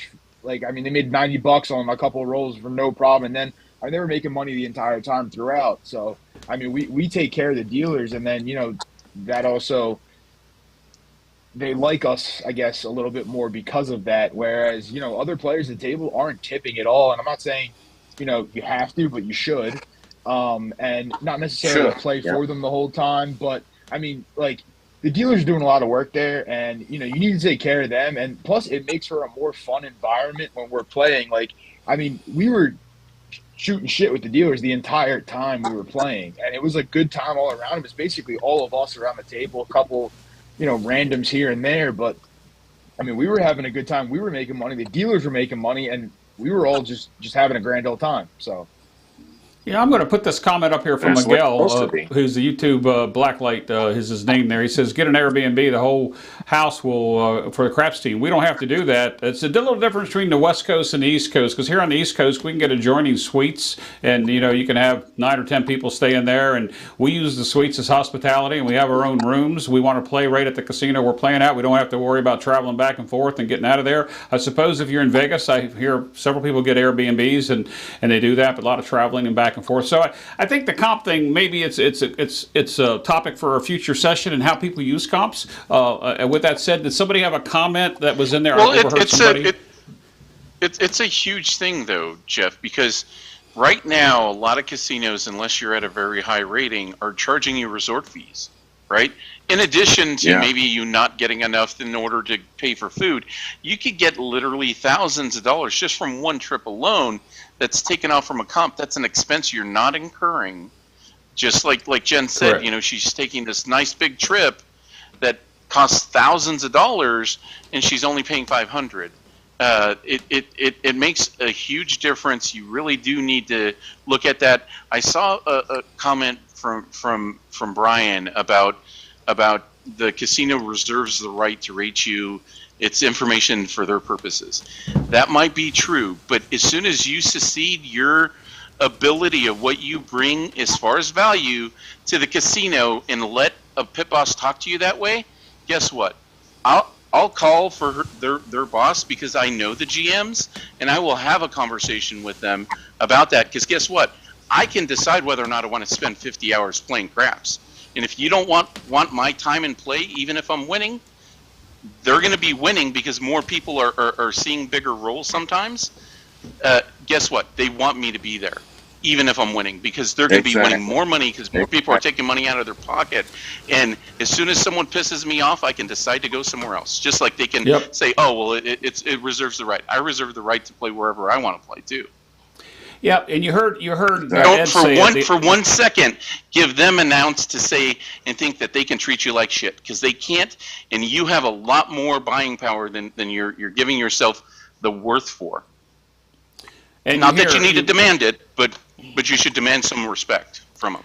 No, I agree with you. And although some smaller casinos and some smaller areas may not have that ability, but I know exactly what you're talking about, Alfredo. And Ed's not here. I'm sure he's gone by now. But Roll to Win, he doesn't go and play anywhere that he has to pay, and he takes his wife along. And jokingly said, I hope he doesn't get mad for saying this. When we went away last week, he said I was already $1,000 ahead because I didn't bring my wife. Now that's a joke, because everything they get that he gets taken, her slot play goes to comps, but they don't pay for anything. And they've taken trips. When he went to Blackhawk last year with that same group of the people, hopefully that we'll have one of the hosts on the show here in May or April, and you'll hear him talk about, they paid for everything, airfare and everything. He didn't pay a single dime transportation getting anywhere for that.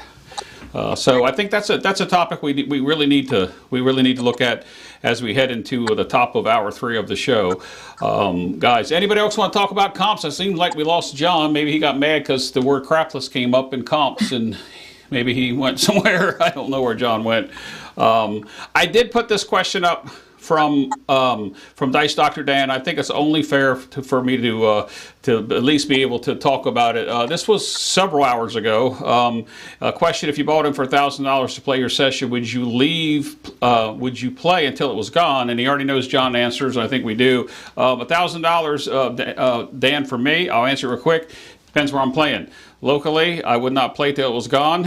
When I traveled last week, I was not disciplined enough, and I should have stopped when I should have stopped. But how else does anybody else want to answer this question asked by Dice Dr. Dan almost 2 hours ago?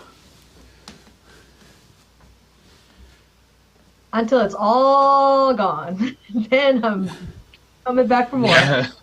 It's a one-session buy-in or a day buy-in, so absolutely. So. I think that's a session, but it could be taken either way. That's how was I that, Chris? Stop loss zero when I buy in. I know some people in chat are going to jump all over it. It is what it is. If you don't want to lose the money, bring less. I don't. Yep. I think I've said it before. I think the percentages stop loss type thing. If that's what you consistently play, just bring less money to the casino. Is my opinion on that. I think it's a false sense of confidence. If you're playing with $1,000 and you think you can lose 50%. And you walk out 500, just bring 500 from the start. That's just my opinion on that. But, I guess I missed this. Somebody just texted me and said, hey, you were talking about comps. Can you get this question answered? And Alfredo, I'm going to ask you to answer the question. I'm going to put it up here, and then we're going to stop talking about comps for today. What happens in the rating-wise if you go from 430 across for 2 hits, and after the point is established, then regress those bets down to table minimums? I don't know the answer. Do you know the answer? I did type it in. So it's interesting. If you're at like the Golden Nugget, right, where there's only one guy looking or lady looking, and it's every once in a while, you probably get away with it, and they actually comp you at the level of the initial buy-in. If you're at a table that actually has a box there and they're truly doing their job, they're rating you at what your average is. And so that will come down. And so it just depends. You could take advantage of that if you know that you can do that. and casinos try to make sure that they keep on top of them. That's why there's a shift manager that will go around and look at the bets at the table and then look at what people are rated and say, I've been standing here for 30, 40 minutes. I don't see why you're rating this person at this amount. Okay. All right. Guys, we're going to go ahead and wrap it up, and we'll say we'll have a short after show if anybody wants to have one. I'll stay on the Zoom. If you want to stay in, you can just come into the Zoom after it's over with. I think we've missed all the questions. I did put this one up here just for you, John. Has anyone ever had a Korean corn dog? Oh, holy crap. John, there you go. There's John's question from 2 hours ago. Oh, my God. My daughter brought one of these things. Have you ever had one of these things? I have not. She said, you got to have a Korean corn dog. I'm like, what is it? She goes, trust me. And I'm like, okay, fine. It's like literally, it's a corn dog. It looks like a corn dog, but it's not. I mean, there's no hot dog in it. The whole fucking thing is cheese. It's like a forearm size piece of cheese that's breaded in corn dog material. And then it has like French fries around the outside and brown sugar. It's ridiculous. I'm like, this. It was the size of my forearm, and it was a giant fried cheese-encrusted corn. It's in Seattle, Chinatown, John. And that's just one of the choices. That's where I've had it, in Seattle, in your Chinatown. I've never. It's amazing, but I mean, I'm going to pay for that tomorrow. There's a volcano hot dog corn dog, and it's delicious and crispy, fantastic. So she just got a weird choice, but. You can have many, many choices. Yeah, Jen knows her hot dogs. I know my wieners. I know my wieners. Wow. I didn't go there. Wow. Wow is right. And you count my F-bombs, and Chris leads with that. That trumps everything. It's time. Well, you know, John, we're at 1,000 subscribers now, so you got to have to start watching those. I got to be careful. YouTube cares now. Yeah, they do care now. Listen, you make a short of that little clip right there, it'll go viral. It'll go totally viral. Absolutely. Yeah, you're probably right. You're probably right about that. Oh my goodness, guys! Let's see here. We did miss a couple questions. I don't want Mr. Freeman. I'm gonna put this up here because he was one of the first questions 3 hours ago. That's hard for you to read. I'll read it for you guys. He said, "Thank you to everybody since I asked a question about shaking hands before throwing." He asked that the previous show and the show before that. I believe I've watched everyone in the last 2 weeks in the challenge shaking, so now I don't feel so bad when I do that. And the reason why I saved this question for last is I want to go ahead and plug the Craps Nation International Dice Tournament, and I qualified at the last minute with John on Friday night, and we have people that are starting to do the second round.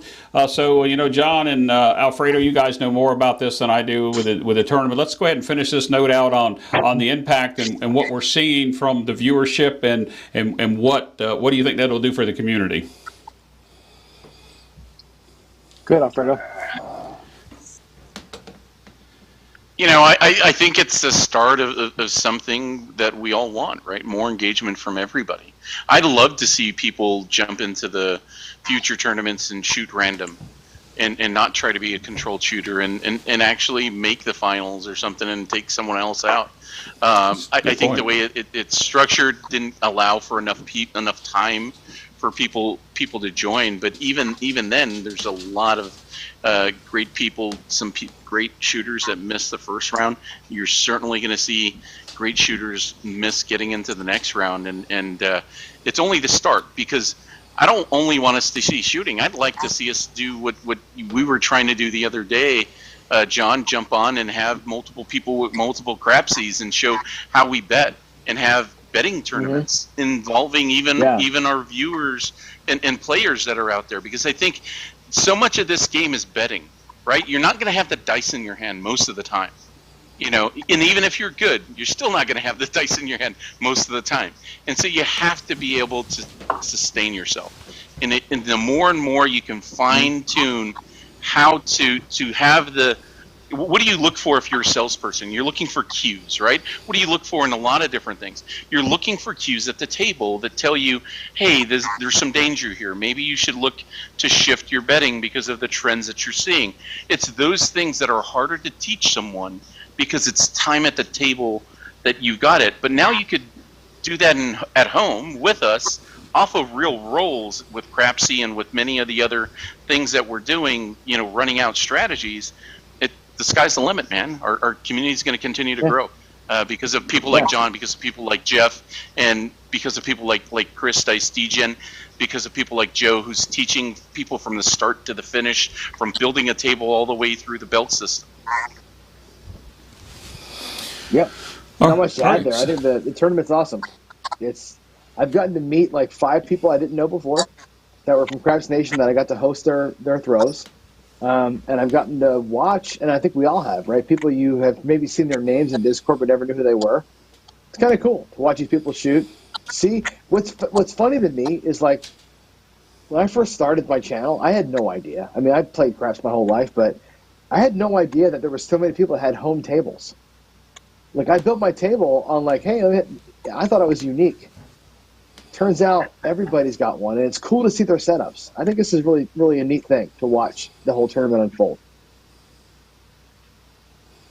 Nope, I think it is. The only complaint that I would have, John, isn't the hosts that are hosting it, because I signed up to be a host, and I was unable to because the announcement of the tournament, the rush to get the qualified 32 people, and it took a while to get 32 people qualified. Some people didn't notice it. I saw 2 YouTubers today who are below 500 subscribers come out and called it a mock tournament because they couldn't get into it. Now, he wasn't doing it from a condescending standpoint. He was doing it because he specifically didn't know. A lot of channels like Alfredo's, yours, and mine, we ran openings for these, the 3-minute video on some of our shows. Like the last 2 Craps Chat shows, we ran those, as the opening. But I think, 32, I think, Alfredo, we could probably get a field of 64 to start out and then come down, tournament bracket, 32, 60. You could probably get more than 64. But, to get down there, it takes a lot of hosts, a lot of time. And I just think that there was a rush to get those first 32 in there, and then we got to get to 32, we got to get to 16, got to get to 8, and so forth. But I think the idea is wonderful. The sign-ups, I think it's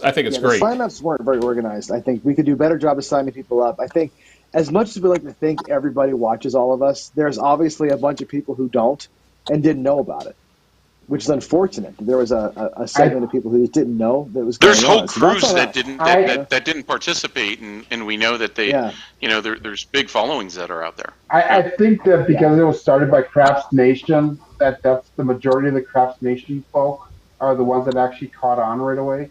And I think the other design with this is that this was supposed to be an original an introduction to this style of tournament.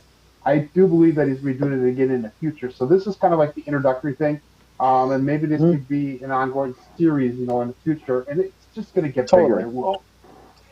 Yeah. The logistics are super hard. Like getting the spreadsheets to work, getting signups to work, it's a nightmare to get it all to work. If we had 3 times the entrance, it would have been 10 times worse. So I think we have to kind of use this first one to a bunch of people don't use Skype. Right, and even Skype it's hard. I finally figured it out with Toothpick Ted that there is a way to get the thing into the corner enough to where I can actually have the full view of the table. But it took some troubleshooting with him for like 20 minutes just to figure it out. Can't do that on the phone. It is enormously hard. It's so freaking hard to get like somebody random's camera into your feed and get it to work and not have lag and be clear. And it's really, really hard. So I think there's a lot. We've learned a lot from this for sure. Technology-wise, we learned a ton. Alfredo, it's hard. You and I both know we did each other's hosting the first round, and it ain't easy to make it work right. Well, it's just like anything. I mean, we're bad at beta testing everything with everything that we do. I mean, you did that with the Craps for the Cure. That was the first beta test. Now you're going to do it again. You're going to do it again. It's just going to get bigger and better, and that's how we learn and how we grow. So it's all all these different things are just beta testing, and we're taking baby steps. So at some point, it's going to be like really cool. Yeah. right? At some point, we're gonna figure all this out. It's gonna be awesome. Cannot wait. I mean, I'm it's trying not to cool already. launch into 3 years from now, right? It's cool Well, now, I mean, but like 3 years from now, how awesome is it going to be in 3 years? Like think about like the NFL in 1968 when there was like a not sold out Super Bowl to what you just saw 2 weeks ago. Like think about like that's what I'm like. In 3 years, in 3 years, we are going to be the shakeup. Yeah. well, just think about it this way, right? Like, just 6 months ago, we didn't even have 5 people playing Crapsy with a provider. That's true. Yeah. And now, on whether it's on Jeff's, whether it's on mine, you have 70. Over on Brian's, he has up to 100 sometimes that have logged in during a table. John, you have the same thing, and we're growing it. Amazing. We're actually adding Yeah. daily people that are now consuming daily craps from all of us, which didn't have it before. They may have been part of a forum over on Facebook, but they never really knew that we had this daily stuff. And they're like, oh my God, like who else does this? I get questions about it on people that have come in, and now they're watching Jeff, and now they're watching John, and they're watching everyone. We all grow because of it. Yeah. Yeah. Yep. Nope. I agree. And although go ahead, Dylan. Well, as long as we have that friendly community vibe of the openness and the inclusiveness, and then we're all gonna benefit from it. We just can't have a tribal mentality of it's just us or what have you. We still have to be open and bring everybody in, because there's the flock is out there. They just all the sheep are out there. They just haven't been brought into the fold yet. And so, and that's part of communication and marketing and, all that stuff. And so, and it's word of mouth and all that stuff counts. So, we're still in baby step mode right now, but we're seeing the snowball. We're seeing the snowball effect, and we got a great thing. We got a great thing going. Go ahead, Jeff. And we're trying to get more organized, right? I think we all see the benefit. Just the other day, like I had a conversation with John, with Jeff, right? Because I think there's sometimes perception that there's tension. There's no tension whatsoever. Jeff's a great guy. We all have different timings that we have schedules that are available. Now that we can put a schedule out there to make it easier, I want people that go from my table to go to Jeff's table, or vice versa, because it only benefits all the viewers. They get the craps fix that they're yearning for, and it's just going to continue to build our community. Yep. No, I can tell you. I was talking to. Go ahead, John. Go ahead. No, go ahead. I was talking to Greg, my friend Greg at 555 Craps about this, and he has said this many, many times. You may all have not have heard this, but he's got a table in his house. I have, we all have tables now, and it's to the point where you don't have to play at the casino. If you like the game of craps, you don't have to go, because now you have a table in your house. He's like, I don't have to play ever again live, because I can play every day. And I think Crapsy kind of does a little bit of that, right? It's like this live play we get to do every day. It's sort of like a, it's not quite the same, obviously, as playing live. It's not real money, but you get the feel of playing. It's competition, and it's really cool. Like it's a game changer that, obviously Casino Quest kind of funded it to start with, and Crapsy, the team ran with it, and really Jeff and Alfredo, you two have taken it by the horns, and really are doing it every day. That's changed the game. The game itself, I mean, like people are playing it every day and getting their fix in without having to go spend actual money besides $5 a month. I think that's pretty awesome. I mean, think about that. No. And what I was going to say, John, I think both you and Alfredo said it right, and I didn't want to get on the Crapsy kick today because we talked about it for so much, and I got a couple of emails about let's not talk about craps, let's talk about craps itself. But we're going to revisit the Crapsy coming up in a few months when version 2 gets released. But what I've seen is the growth of my channel because of Crapsy, and I drive to Alfredo. Like if I know Alfredo's coming up after me, or he's just got done with one, I'll tell people, hey, we're going to start. Alfredo's rolling over on his channel. We'll get a few of those over, and just like you push channels in the morning, John, with something you may have seen the day before. Typically, you do it on the coffee and craps in your opening.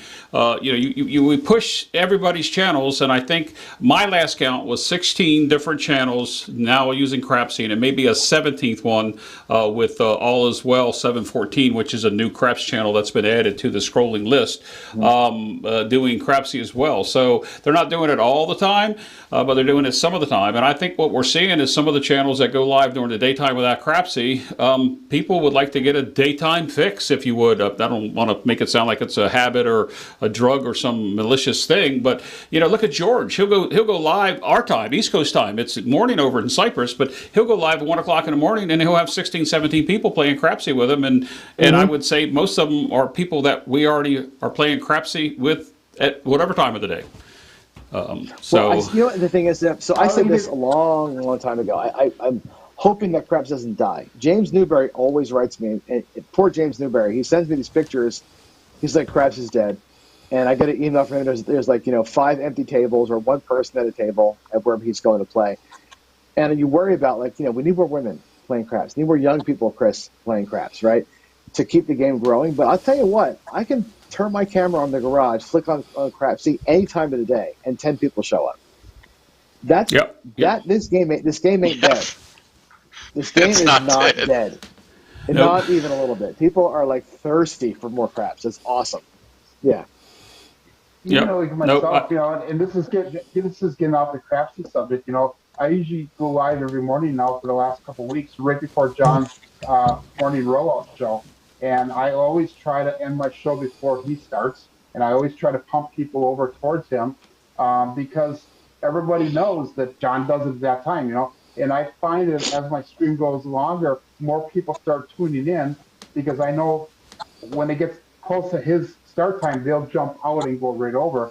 And then also, I have also been going through and watching videos every night, and during my live rollouts, I will promote people like Chris and John and Alfredo and Jeff, and I do that every single morning. I try to find 1 to 4 videos that I've watched night prior and say, hey guys, check this out, I think it's very valuable that we work together as a community. It still blows me away that you go live for an hour, then I go live for 2 hours, and people are still watching when Jeff goes live at noon. Yeah. It just kills me that, wow, it's just so cool. Yes, people have different breaks, different break times, and so they want to be involved. Everybody wants to be involved and be included in the group, and that's what they're doing. They're finding their niche, and there's different times that people can do different things. So I think that's part of the call, the whole call, and so that's what's really cool. Getting back to. Go ahead. Also, getting back to the. I'm not going to be ringing Crapsy's bell, but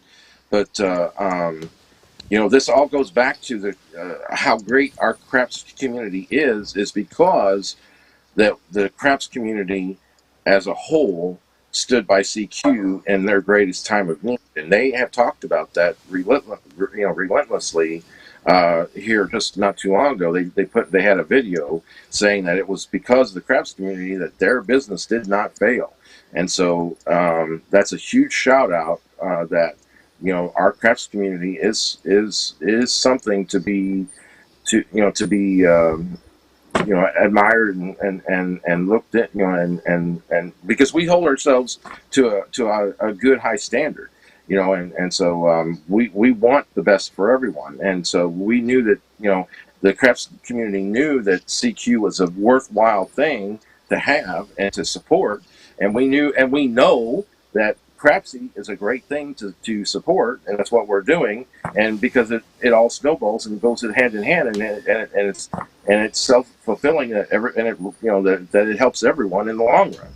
So that's what it's all about. So go ahead, Jeff. Yeah, I just wanted to say one thing, Jeff, but it really comes down to us being a bit more organized too, right? Like before John, he had set schedules every single day. You knew coffee and craps, you knew this, right? A lot of us were doing things at different times. We were winging it when we were available. But now as more of us start to go live more often, having that ability to go and have our schedule somewhere so we each can, be respective of the next person, because I love all of you guys. I'm on all of your shows. I want to be part of that content. I actually want to start doing fewer crapsies for less period of time. I'd like to see other people step in, right? So that I can work on some of the other content and some of the other things that I'm looking to do. But I know people want to fix and I'm going to practice anyway, so why not put it live? All right. I was going to put up here, and I think I've lost the chat now because I've gone back and forth here about somebody compared Crapsy to Roll to Win, and I had it from a very good, reliable source that a lot of the Roll to Win tables are coming out, not the Stadium Bowl style, but a lot of the Roll to Wins are coming out, and I don't necessarily see an app like Crapsy, making its impact on a casino gaming side of it. But I do think what Chuck's his insight or foresight is, not his hindsight, but his foresight is that where he'd like to be in 2 years with that product. And I know there's questions out there about who's paying for it, and I know Darryl just made a comment about building it up and so forth. But our community, especially since John and I've been here, John's got another month or so ahead of me than I started, and of course his content's much more better than mine, and he's got much better production level. But we've come a long way, John, in 18 months, 19 months, whatever it's been now, and the community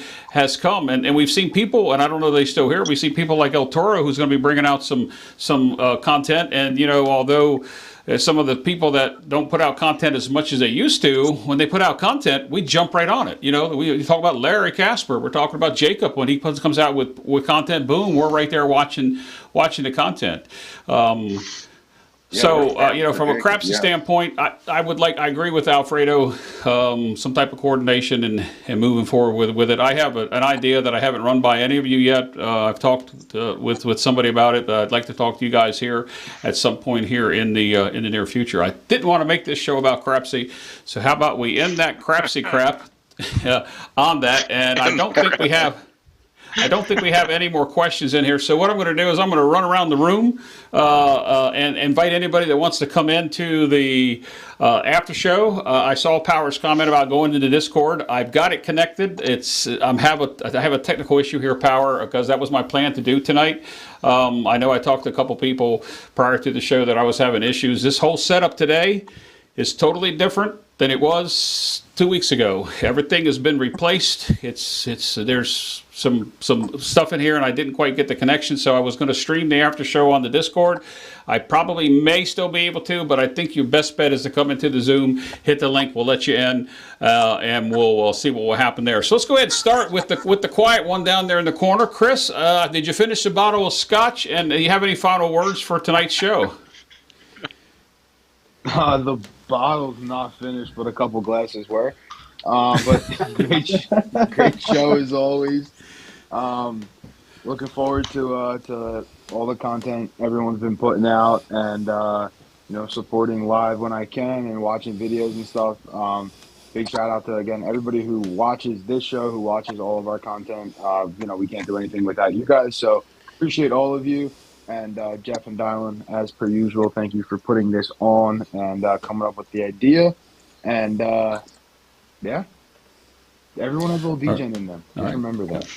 Yep, and it's Dylan's idea. I just put it all together. So let's go to Jen. Jen. Yeah, this was fun. I jumped in because of seeing Sideshow. It's really great to see him on the show. I think build up some stamina. Don't stop at 20%. Sorry, John. Just keep going until you drop. Build up stamina. John, you make it too easy. Oh my God! Well, All right. Open the door for me, Jen. You gotta Crap stop. about my F-bomb ever again. That's it. Yeah. Oh, wow. Don't be stubborn about a dollar amount on your goal. I think we've seen John and his paycheck where he's like $3 away and he'll go for it and blow up $2,000. I'm the same way, and that's why I'm stuck at the table so long. If I'm at 1,800, but I really want 2,000, I will stubbornly stay there until I get that 200, and then I'm chasing for hours and hours because I've gone back down. So, anyways, be flexible on your win goal. All right, Jen, thanks you for joining us. I hope you come back in the next couple of weeks. We're going to announce the schedule here in just a few minutes. Joe, any parting words for you, my friend? Thanks to everybody involved on the panel. Jeff and Darren. Whoa. I got some feedback somewhere. Yep. I think it's turn your volume off. There you go. Anyhow, just a quick plug for myself and a quick plug for Chris. This last weekend I put out a video on how I make my videos. So check it out. It was put out on Saturday. I'm going to be having I'm coming out tomorrow, hopefully, an edited down version of what Saturday's video was. So you guys can kind of see the behind the scenes thing a little bit. I'll go for Chris. He's looking for 32 strategies, guys, to put in March Madness tournament. I'm really excited to see that. So keep up the great work, everyone. Thank you. I am not sure who was creating that. Wow. It was Dylan. Dylan was the one that was creating that. So everybody I asked to mute. You can unmute. John, you're still alive. I think we lost Dylan. Dylan, you need to reconnect. I couldn't figure out who it was. I asked everybody on the panel to mute and got through everybody. Everybody can unmute your channel, and we'll be back to you in just a second. Alfredo, if you're muted, unmute yourself. And do you have any final words? Just thank you, Dylan and John and everyone in the community. Chris is the next one up to hit 1,000. He's doing a great job with his channel. I'm looking to get over 500. I think I'm like 6 away or something like that. The community is going to continue to grow because of everyone in the community. And as we grow the community and share the different channels and they get to see, I think the biggest thing, right, is what I try to tell people at the end of every show. Chips in the wreck, they don't come back. At some point, you need to make a decision, and that's hit the cage, because money at the cage is in your wallet, and it's yours. Don't be fooled with leaving it on the table and saying I can press to the moon. Balance it out if it's 80-20, and make sure that you're taking the 80 or you're taking the 60, because it's all about having fun. You're going to have more fun if you're winning. I don't know anyone that's having fun losing. I might have fun because I'm with a group of friends and I don't mind losing, but I have a lot more fun and a lot better memories if I'm winning, and that just takes discipline, and you need to get burned enough to know what those cues are to look for. I'm going to be coming out with some videos around charting the table and some things that can really help you to look for, and some easy ways you can do it over at the table, so look forward to that. All right, appreciate that. I like this comment from KK. He wants to know who's running the Crapsy after this show. I'll put that out there. It won't be me. I can tell you that. John, you're next in line. Once again, thanks for coming on and being such a nice co-host. Yeah, good. Thanks for having me. Always. So make sure, if you guys don't know, by the way, Alfredo's Texas Crap Shooters. I'm not sure if we've shared his channel, but Alfredo, you've been one of the more. So here's the nice thing. Since the last Craps chat, right, what's happened is I think people like regularity. We talked about this. Like, I think my Coffee and Crap show in the morning has become kind of a gathering point for everybody, which is kind of cool. You're now doing a regular kind of Craps, Talking Crap with Alfredo show, which is like a Zoom-based chat thing, which is cool, right? And it happens, I'm not sure if you're on a regular cadence yet with it, if it's every day, every other day, whatever you're doing. But again, more of that, more regular Crapsy play. I think that's what we're seeing. And I think it's this show is part of, like, to me, every 2 weeks we have this show. It's awesome. I look forward to it. Every morning I do my thing. Whenever you're doing your thing, Alfredo. Joe's got his mornings, the whole jujitsu of craps training. I love it. Like, the regularity of this community is fantastic. So I'm not going to talk to you about money or bets or anything else. That's for a different time. Just thanks for taking part, everybody. And make sure that you're if you're not getting what you want from us, let us know. We'll do other things. We have lots of people who want to make shows all the time. Yep. So, Nope. I appreciate that's it. that, and I'm actually going to, because my mic's about ready to die. I'm going to give Dylan the last word Mine too. tonight, but I'm going to say that the amount of content, the camaraderie that we had. I think I put it in here. I put it up here a little while ago from Brian from Holy Roller. I'm going to put it up here one more time. He says the community and the camaraderie is priceless, and I think it is. And regardless of watching the software tell me how many we had on, I think it peaked at just at 71 today, which could be the highest rating of this show. And 71 doesn't seem like a lot, but John, you and I remember when it was 20. It was 20 people. And we've grown, like somebody said, we've grown. I think Power put it in there that gaming channels from 6 years ago are where they are. And Lord knows where we'll be, 6 years from now. The viewership continues to fall down when we get to this hour, and then it picks back up because it's really early on the West Coast. But with the channels that are going on, I think with the way that we promote everybody, my channel hit 3,000 subscriptions on Thursday. I think that speaks volumes for what I do, because I've reached out for a couple different platforms, but I promote everybody on every one of those platforms. It's not, I don't discriminate. I even talk about the new channels, like I was talking about All Is Well. I was talking about Paradise Cripes and Craps, and there's one more that I can't think of that I've been pushing all week long in my lives, because they were putting some really good content out, and they're under 100 subscribers. So we all got to hit those benchmarks. So with that said, guys, the next Craps Chat, because Dylan's going to ask me that, we're actually going to do 2 in the month of March. We're going to come back on March 5th, and somebody help me with the March Madness, because I don't want to get confused with any of that. But March 5th and March 26th.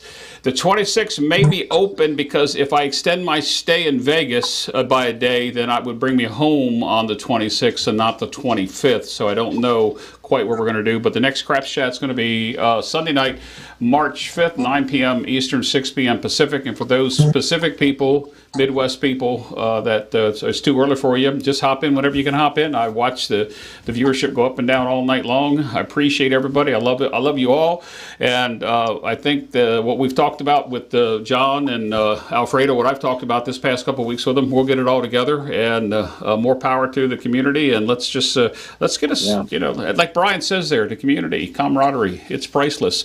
With that said, my headsets are dialing, so I'm going to turn it over to you, and I'll just say my typical outro. Till next time, be safe and play smart. Dylan, what say you for the final words?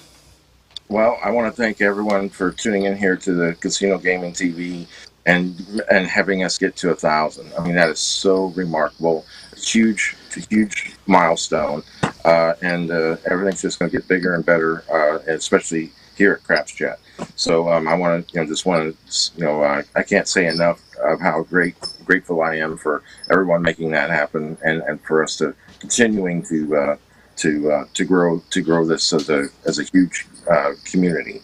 We're going to go from G-rated to who knows what rated here in just a moment. So I'm going to welcome everyone to come over to the show after the show, the Late Late Show, and participate. So you all come on all over to Zoom, and so have fun, so we can have some more fun. And the sky's, we can discuss whatever you want. So, and the G-rated is off at that time. Oh, it's off for wish you would have known that sure. half hour ago. Yeah. All right, guys. In the description below is the Zoom link. You heard Dylan. Come on over and join us. Last time, I don't want to scare you by saying we were here till 2 o'clock in the morning. I actually left them talking. Come over and join us in the after show. It's the G-rated show's over with. Will take place there. Guys, till next time. 2 weeks, Sunday the 5th. We'll see you. Everybody here, don't go nowhere. Till next time, guys. We'll see you.